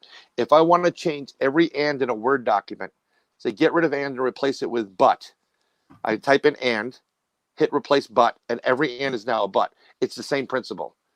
It's just on a cosmic scale. Again, I can't prove this. Right. But 98% of science is not necessarily proof. It's coming up with a hypothesis or a theory and trying to work that out. And you going through your career. It's really funny that you're bringing this up right now, because I literally think we just had one of those things happen. I can remember one of my friends saying a couple different things to me, and they said, no, I never said that. And I'm like, wait, what? Like, there's been two specific situations, and I know what I heard. I know what they said. And they're like, no.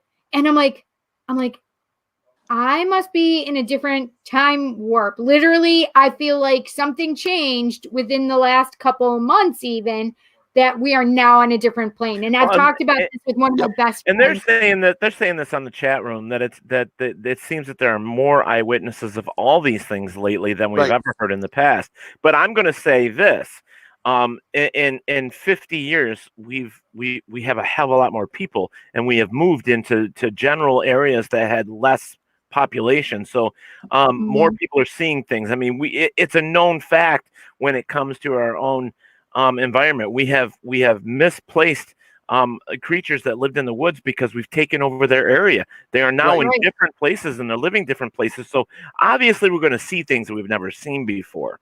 And so some of that has to be taken into account for it. So it's not just, I think, because of something like the collider. I think it's also because Kenny's going crazy. He never said Luke. that we are moving into other areas that we never lived in before. So that's why things are being seen, or we discover something that brings that to the surface.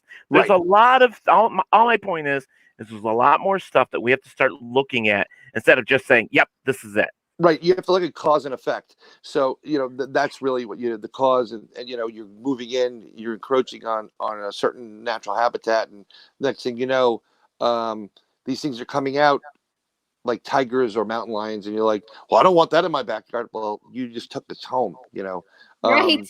But it happens. Yeah. It happens. As far as the Mandela effect, within the last 3 weeks, I remember just the other day, someone posted something, Al Stewart, Year of the Cat. I don't know if you ever heard the song. And I could have sworn within the last 3 weeks, I was listening to the radio and they said he passed away. So I commented on his Twitter thing. I'm like, yeah, it's a great song. Too bad he's dead. And someone said, he's not dead. He's playing some center on the 20th of May. I'm like, I swear I heard this. I heard it on the radio. Right. My wife heard it on the radio, although she wouldn't really know who Al Stewart is. But I mean, I heard this. So I'm like, oh my God, this is my own personal Mandela type of moment. So is this so I'm assuming, because they're now talking about the particle accelerators creating mini black holes. Yes. So that is the one that we were supposed to get here. The Hadrian. Right. That was the one that was. Collider. We were one of the sites that they were, and we were like, nope, you're not coming here. I guess they liked the sausage in Chicago better. Robert was saying we wouldn't approve it, so they couldn't come here. Right. We were one of their prime sites. They really wanted to be here in Williamson. Robert, and we're like, no, bye-bye. Yeah. So Robert, and I was living in Ontario when that happened. Robert said a different group I am in was talking about the changed world theory, because a lot of them recalled the $6 Million Man actor having died 2 years ago, yet he's still alive. Yes. I was part of the $6 Million Man fan club. Colonel Me too. Steve Austin. Yeah. He signed that little fake photo and whatever. So I think I remember hearing something about that too. See, there's a lot of this weird stuff, and here's the thing. Here's the thing about this, like how this goes back to paranormal. It's like, does this have effect on the paranormal? Is it like a source of energy or a battery for the paranormal? And does it make it thrive? And we're talking about ghosts and spookings and hauntings and all this stuff. Someone asked me, do you know anything about shadow people? And it just so happens, like a couple of years ago, I was going to a group that meets once a month, and they had Rosemary Ellen Guiley there. And she was giving a presentation, but I didn't know what the presentation was that night. So I shut the lights off my house. My wife was sleeping in the bedroom, and I shut it off, and everything's pitch black. I didn't need to see, So I stopped for a second. My eyes adjust pretty quick, and then I go to my bedroom. As soon as I open my bedroom door, standing in front of me, about 6'1", was what looked like a figure. You could see it was darker than the rest of the room. So I'm a New Yorker. So the first thing I did was I gunned back, and I punched right at its jaw, and it disappeared. And then I went in the room and I looked over to the right, and there was another one trying to lean over my wife, and I ran right at it. And I actually got the feeling like it said, "Oh shit," They haven't been back since. But that next day when I went to this meeting, she was talking about shadow people. So I told her what happened the night before. That's crazy. There's no coincidence. It's meant to happen. So the whole thing is. So I explained shadow people as I explained with this collider thing. So if you've seen the movie Monsters, Inc., they need to scare the kids to get that energy, right? That's what they survive on, these monsters. That's what shadow people do. They prey on your fear. That fear is like their gasoline, their fuel, their energy. A lot of these cryptids need that to get more power. When you aren't afraid of something, you're more empowered than they are. And it freaks them out because, like, what's up with that? Here's the case in point. I told you about the dogman that was sitting about 20, 30 yards away from the car as we were packing it up. It was just sitting there, doesn't move. We saw the glow in the eye, the eye shine. My buddy Al is packing the car up. They're like, let's go. So we were on a really long investigation. It got cold. I had to go to the bathroom. And I know about dogs. So I'm standing in front of it, facing this thing, and I'm urinating right in front of it. Now, if you know anything about dogs or canines, if you pee in front of another dog, that's an alpha dominance. Right. Yeah. Right. And I could have sworn this thing was like, in the back of its head, it's like, either this guy's crazy or he is an alpha. It was kind of confused. It just stood there, didn't move. And my buddy's like, get in the car. He was ready to leave me. So I finished my stuff, get in the car, throw in there. We left when it disappeared. It lowered its body and it took off. I wasn't fearing it up until that point. I didn't fear it. Once it disappeared, all bets are off. It kind of got that goosebumps. And I'm like, we got to get out of here now. And I think it was. Truth has been spoken, Brian. It's what I say is when you get the goosebumps or the chills, the truth has been spoken. Yes, it's also like when I know we're on an investigation and something happens. when spirits are there, I'll get that's my key, the sign that something's going to happen or something just happened. It works every time. That's how I operate.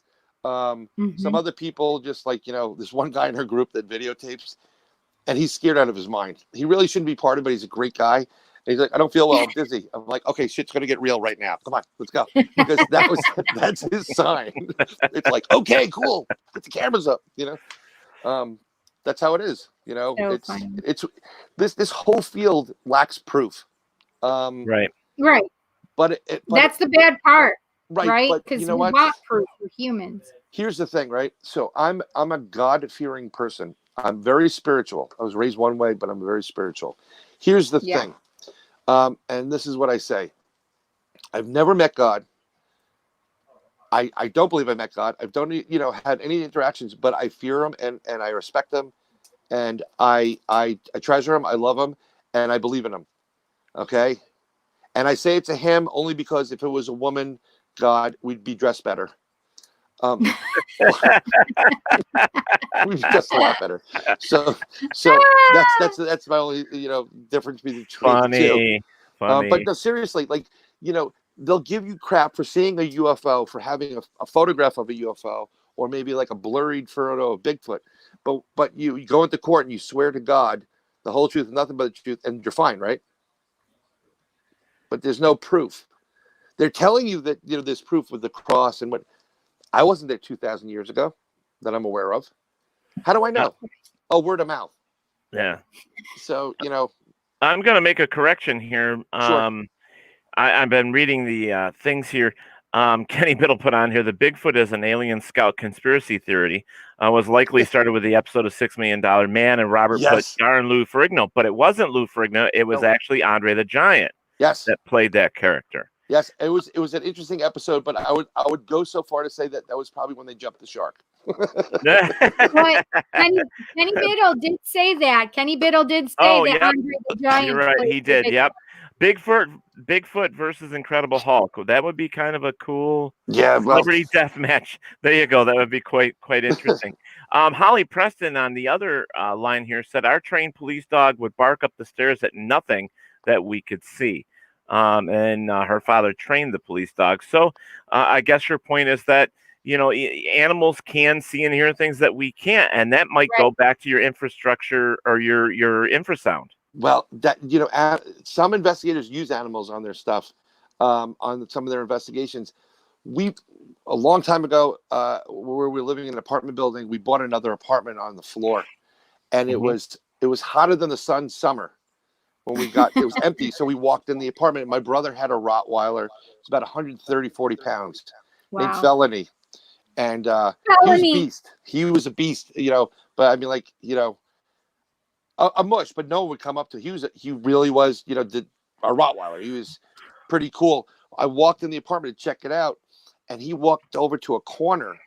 And I walked over to the corner, and as I brushed by it, you could feel it was cooler in the corner. And I'm like, that's interesting. Mm-hmm.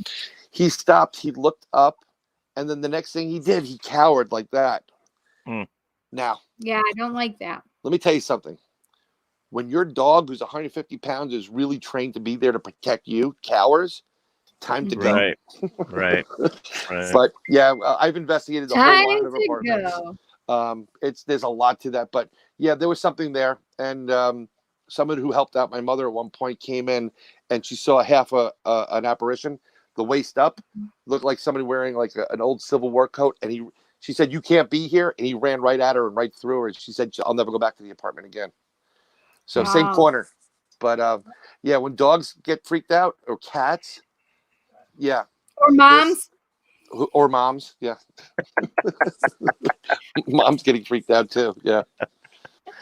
Well, I think moms have a reason to get freaked out most times. Let me tell you something. Dads have it too, all right? Especially if you have, you got, I'm sorry, but if you have two daughters, it's very unnerving. I only have one. I have two sons. One daughter, two sons. Well, that one daughter is equivalent to three boys anyhow, so. True. my wife was pretty easy. No, let me tell you, my wife used to teach kindergarten, and before we had a child, she said, "I'd rather have 36 boys than one girl." And then God bless us, not with one but two. He was like, "Oh yeah, the first one was easy." okay, here you go. Boom. And they gave us the second one. I mean, I love her to death, but I'm looking. I was just joking around, looking on her head, like, are you, like, what are you doing? What are you looking for? I'm like, she has a tattoo that says "Satan fears me" someplace. I just got to find it. She is a tough cookie. How old are they? One's 8 and one's 12. All like 8's going on like 40 and 12's going on like 50. But here's another thing that's very weird. I don't know if you've known it, because if you're psychic, which you are, then you know that your kids probably have it too. Now your daughter will probably have it more so than your sons. My youngest, we were clearing out my grandmother's house one day, and it was a mess, and she was tired. She was 4 years old. So I put her in the car to have a nap, and she had a nap. And I'm sitting there, didn't know a thing. And we're sitting there for about 20 minutes. She slept a little bit. And all I hear is, I was with your grandma before I came here. And I'm like, excuse me? And I'm like, what? I said, I was with your grandmother before I came here. I'm like, which grandmother? The one that lived here. And she never met my grandmother. My grandmother died a long time before her. And well, what was really weird is she goes, oh, okay. She goes, and she goes, yeah, but she does this funny thing with her mouth. She makes these funny noises. And it's very interesting. My grandmother used to hum a lot. And I used to say, Grandma, stop humming. This is where it gets like, how does a 4-year-old who's never met this person before say that to me out of the blue in front of this woman's house? It's just really, really weird. But that's why I say they have abilities, they just don't know it. My wife doesn't really recognize it, but I've seen some stuff that they do, and I'm there to help them out if they need to. Good, very good. Yeah. And when they can say that stuff and they know, that's pretty amazing. Let me tell you something. She comes up with some stuff that she should not get. I mean, like, she's like an old soul. It's really weird, but these are the things you do as an individual, as parent, and as an investigator. Like, I went to my buddy Al's daughter's wedding, right? And he's like, look, don't bring anything. My wife will kill you, whatever. So I'm seeing him walking, right? It's outside. Beautiful ceremony. We're sitting there, and I see him walking down, and he's with his daughter. And as he gets by me, I go, psst, and he looks down, and I take out my K2 meter, and he just like lost it. I bring my K2 meter everywhere I go. My wife hates when I have it. She goes, do you have your K2 meter? Yeah. Are you going to talk about UFOs and aliens? I'm like, no, honey, I swear I'm not going to talk about anything. One of them will. I love it. Heather Palermo put on her, my mom checked my head many times for the number 666. Oh my God. I will admit to this now. In the summer camp I used to work in, and I was born and raised in, if the kid was bad, we'd put a little black dot on them saying, we got to look for ticks. It's going to look like a little black dot, just to give them a little, get it back, or we'll just put 666 on their head. But, That's terrible. You can have terrible. Fun. Yeah. So some of your social media, other than what I've got running on the bottom here, I got you Facebook.com at Bryan M. Bowden, and also at the Corridor 13. Where else can people find you if they want to look you up? We are on Podbean, podbean.com. Inside the Goblin Universe.podbean.com is where I do a couple of podcasts. I do Inside the Goblin Universe with Ron Murphy, host Ron the Crypto Guru Murphy, who has an amazing research on all things cryptid and all things paranormal.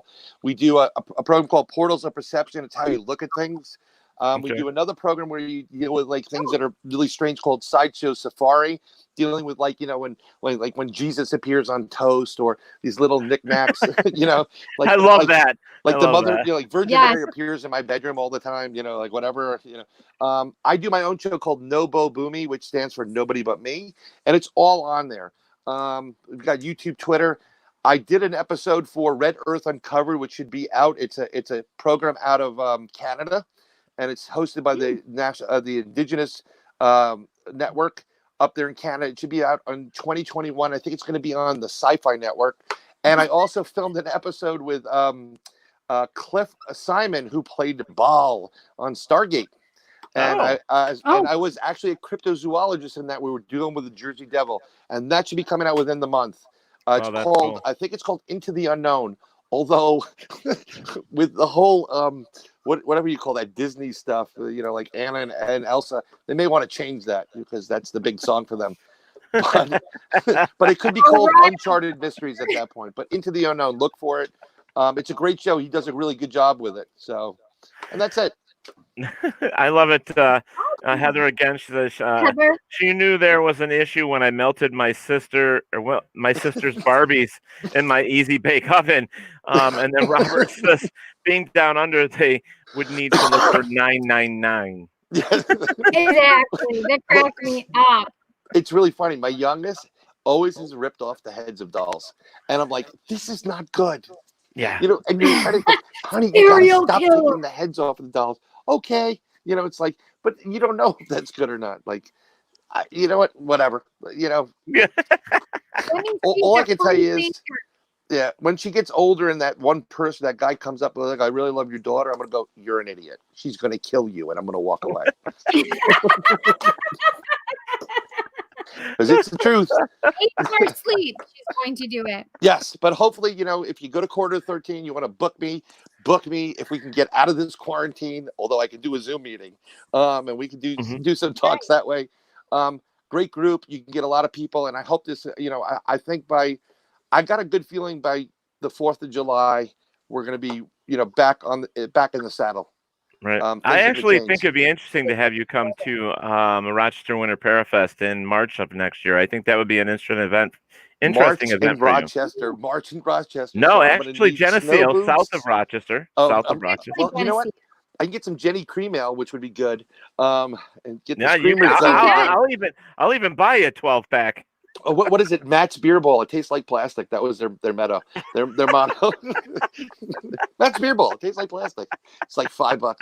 You know what? I'd be more than happy to. I hope we get to that point where we can get out and get to these conversations. Yeah. It's always great when you finally meet people. You know, you become friends with people. I've become friends with a lot of people online, but it's better when you meet them. Yeah. You know, it really is. Yeah, Ron and I do a lot of stuff together. We put on great, performance. We have great chemistry. We're writing a couple of books right now. They're going to come out. There's a good one which dealt with the Anunnaki and giants and Native Americans, and we'll go into that later. I did publish recently. I do music, so there's Words and Muses, A Lyrical Life of Poetry. It's on Amazon, which is great. And this is the whole thing. Like you, if you're married, you would know. Like I went to my wife. I'm like, look, honey, look. And I showed her the book that I published. She goes, yeah, I still need that job done later. I'm like, okay, got it. It's a good way to keep you grounded, my friend. Yeah, trust me, Robert, I am so grounded right now. Robert says, don't give her sharp instruments, implements to your daughter. Yeah, she's actually pretty good with it.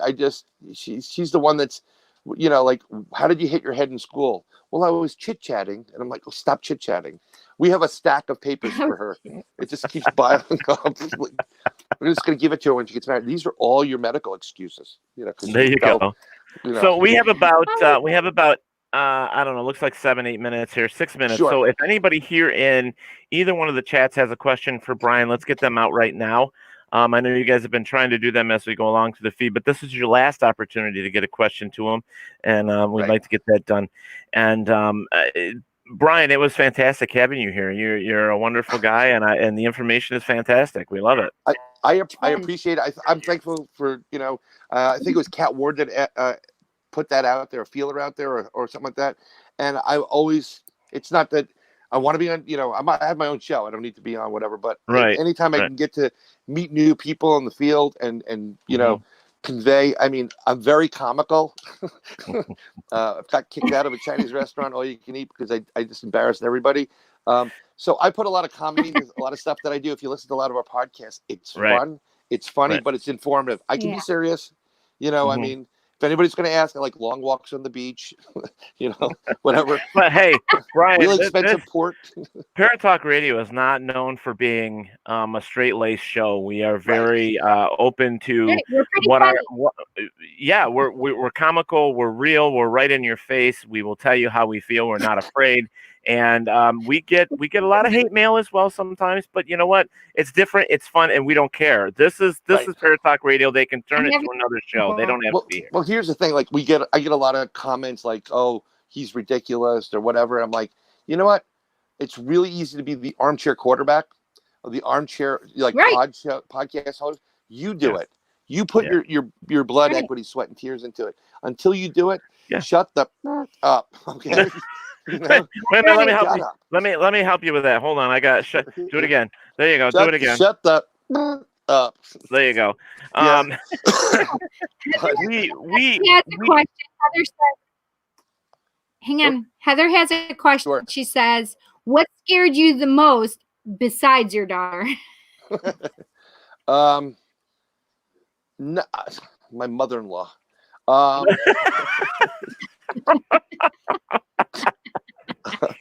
hope your mother-in-law is not watching. You know what? I agree. I'll tell you what. I was just going to say that. When you're in the pitch black of the woods and you get a whoop and a bluff charge at you, and you can't run any place for fear of poking out your eyes or running into a nuclear eradicated kind of lake that has tons of radiation, it's a depends moment.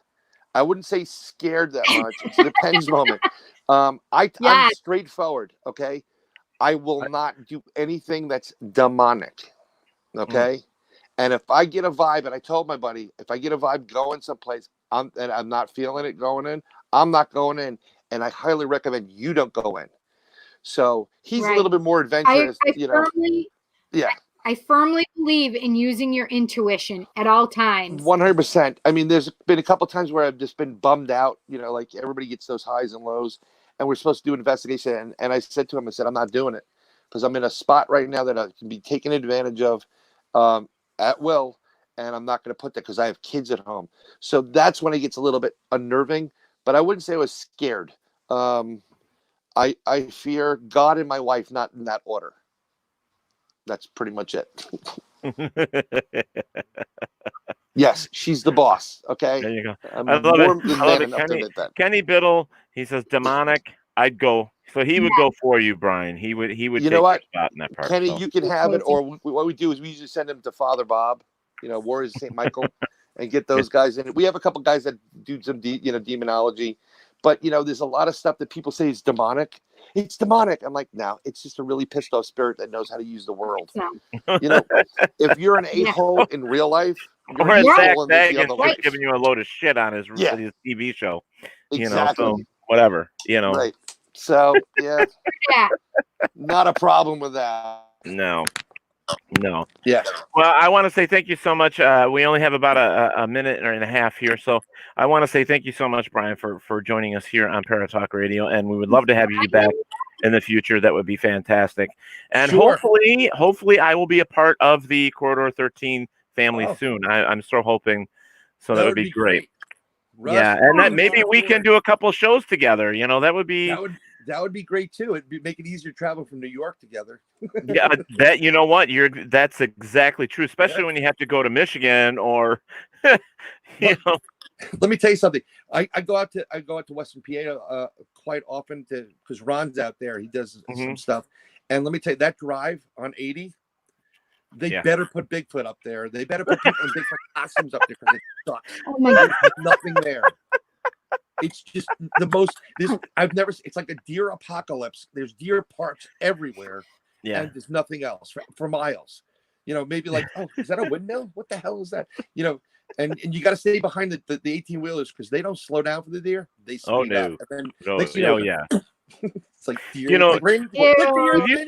When you saying that, all I could think of was that whole thing that came out on. I don't know if it was YouTube or TV, where the lady had a fit because the state put up the signs that said deer crossing here, and she hit a deer, and she was pissed at the government or from the highway department for putting that sign there. Why would we put a sign deer crossing here so the deer would cross on a busy street? Shouldn't you put it on a back road? And I'm thinking, lady, I really she has the right to vote, That's the scary part. Yeah. That's like the lady asking why the farmers are planting corn when they can go just to Kroger's and pick it up. Well, here's your sign. Yeah. So please don't exactly. Please don't produce. So I'm thinking if that's the case, I think that we should start putting up Bigfoot signs and Dogman signs and everything else, because I want to see them cross where those signs are. I'll tell you what. I could probably, I mean, like, we haven't been there for a while, but I could take you to a spot where we had them, and you probably would have an experience. But it's always fun when they just creep up on you. Right. It's you know what, but we talk about this stuff because it's passionate. We feel it. It's very passionate to us, and it's very, very important for people like us that need that outlet as well. And we try to inform as much as we can. But as we always say, in every story there's an ounce of truth. So you decide what your truth is, and go from there. But thank you again, Bryan, for coming here on Paratalkradio, and thank you to all of our people in the chat rooms for their questions and so on and so forth, and some of the new people that have showed up as well. We appreciate it. Yeah. And we have Bryan's social media going across the bottom there. You can always search for him on, just put him in search right on your Google. You can probably find some stuff. Look for that handsome man right there, and he'll have the right picture. You know what? And there you go. Okay. Yeah. I want to answer appreciate something Barry Martz. I want to answer something Barry Martz had asked me earlier. What? Okay. Barry had asked me what I was doing earlier when I was walking into my kitchen and what I was doing in the kitchen. I was I saw was a box of Cheerios on the. I saw a box of Cheerios on the refrigerator. That's all I was thinking about. Oh, were you? No, I was making mac and cheese for my boys and my older son's girlfriend. Okay. Girls. Cool. Yeah. All right. Finishing up the. All right, guys. Well, we are going to get out of here. It was a great night. I think everybody had a good time. Bryan, thank you again. So I'm going to just say, hopefully next Monday we will see you all, and thank you so much again for joining us. You can find us on Facebook underneath Paratalkradio. You can find us there and give us a like and a share, or you can find us on YouTube as well as all your other audio media platforms, Spotify, Spreaker, radio.com, and so on and so forth. All right, guys, thank you so much. Thank you for joining us. We will talk to you all soon. What's that, Teddy? What? We didn't finish yet. What are you doing? You can't mute me yet. Oh, see, she yells at me about all that shit. But that's okay. I know she gets so personal. All right, everybody. You know how this ends. Wait. We try and promote ourselves as well. So you have Talk with Teddy every night. At what time? Oh yeah. So I have Talk with Teddy almost every night. It's Tuesday through Sunday at 11 p.m. Right here on WLFE-DB Radio and on our Facebook pages and so on and so forth down the road. And Cindy has. And I have my lives that I've been doing on Wednesday and Sundays. You can find me on YouTube doing them. And maybe do one on Facebook this week sometime. But Wednesday and Sunday, definitely through YouTube. Yeah, and don't forget that Mr. Bryan Bowden has all of his. You can catch him on Podbean with all of his stuff as well, and you can look him up. And he says he's on several podcasts, so you can check him out on everything. So thanks, Bryan. All right, everybody. Okay. All right, take care. Hey, wherever there is darkness, there is always the light. All right, guys. Thank you so much. Bye, guys. Have a great night. Bye.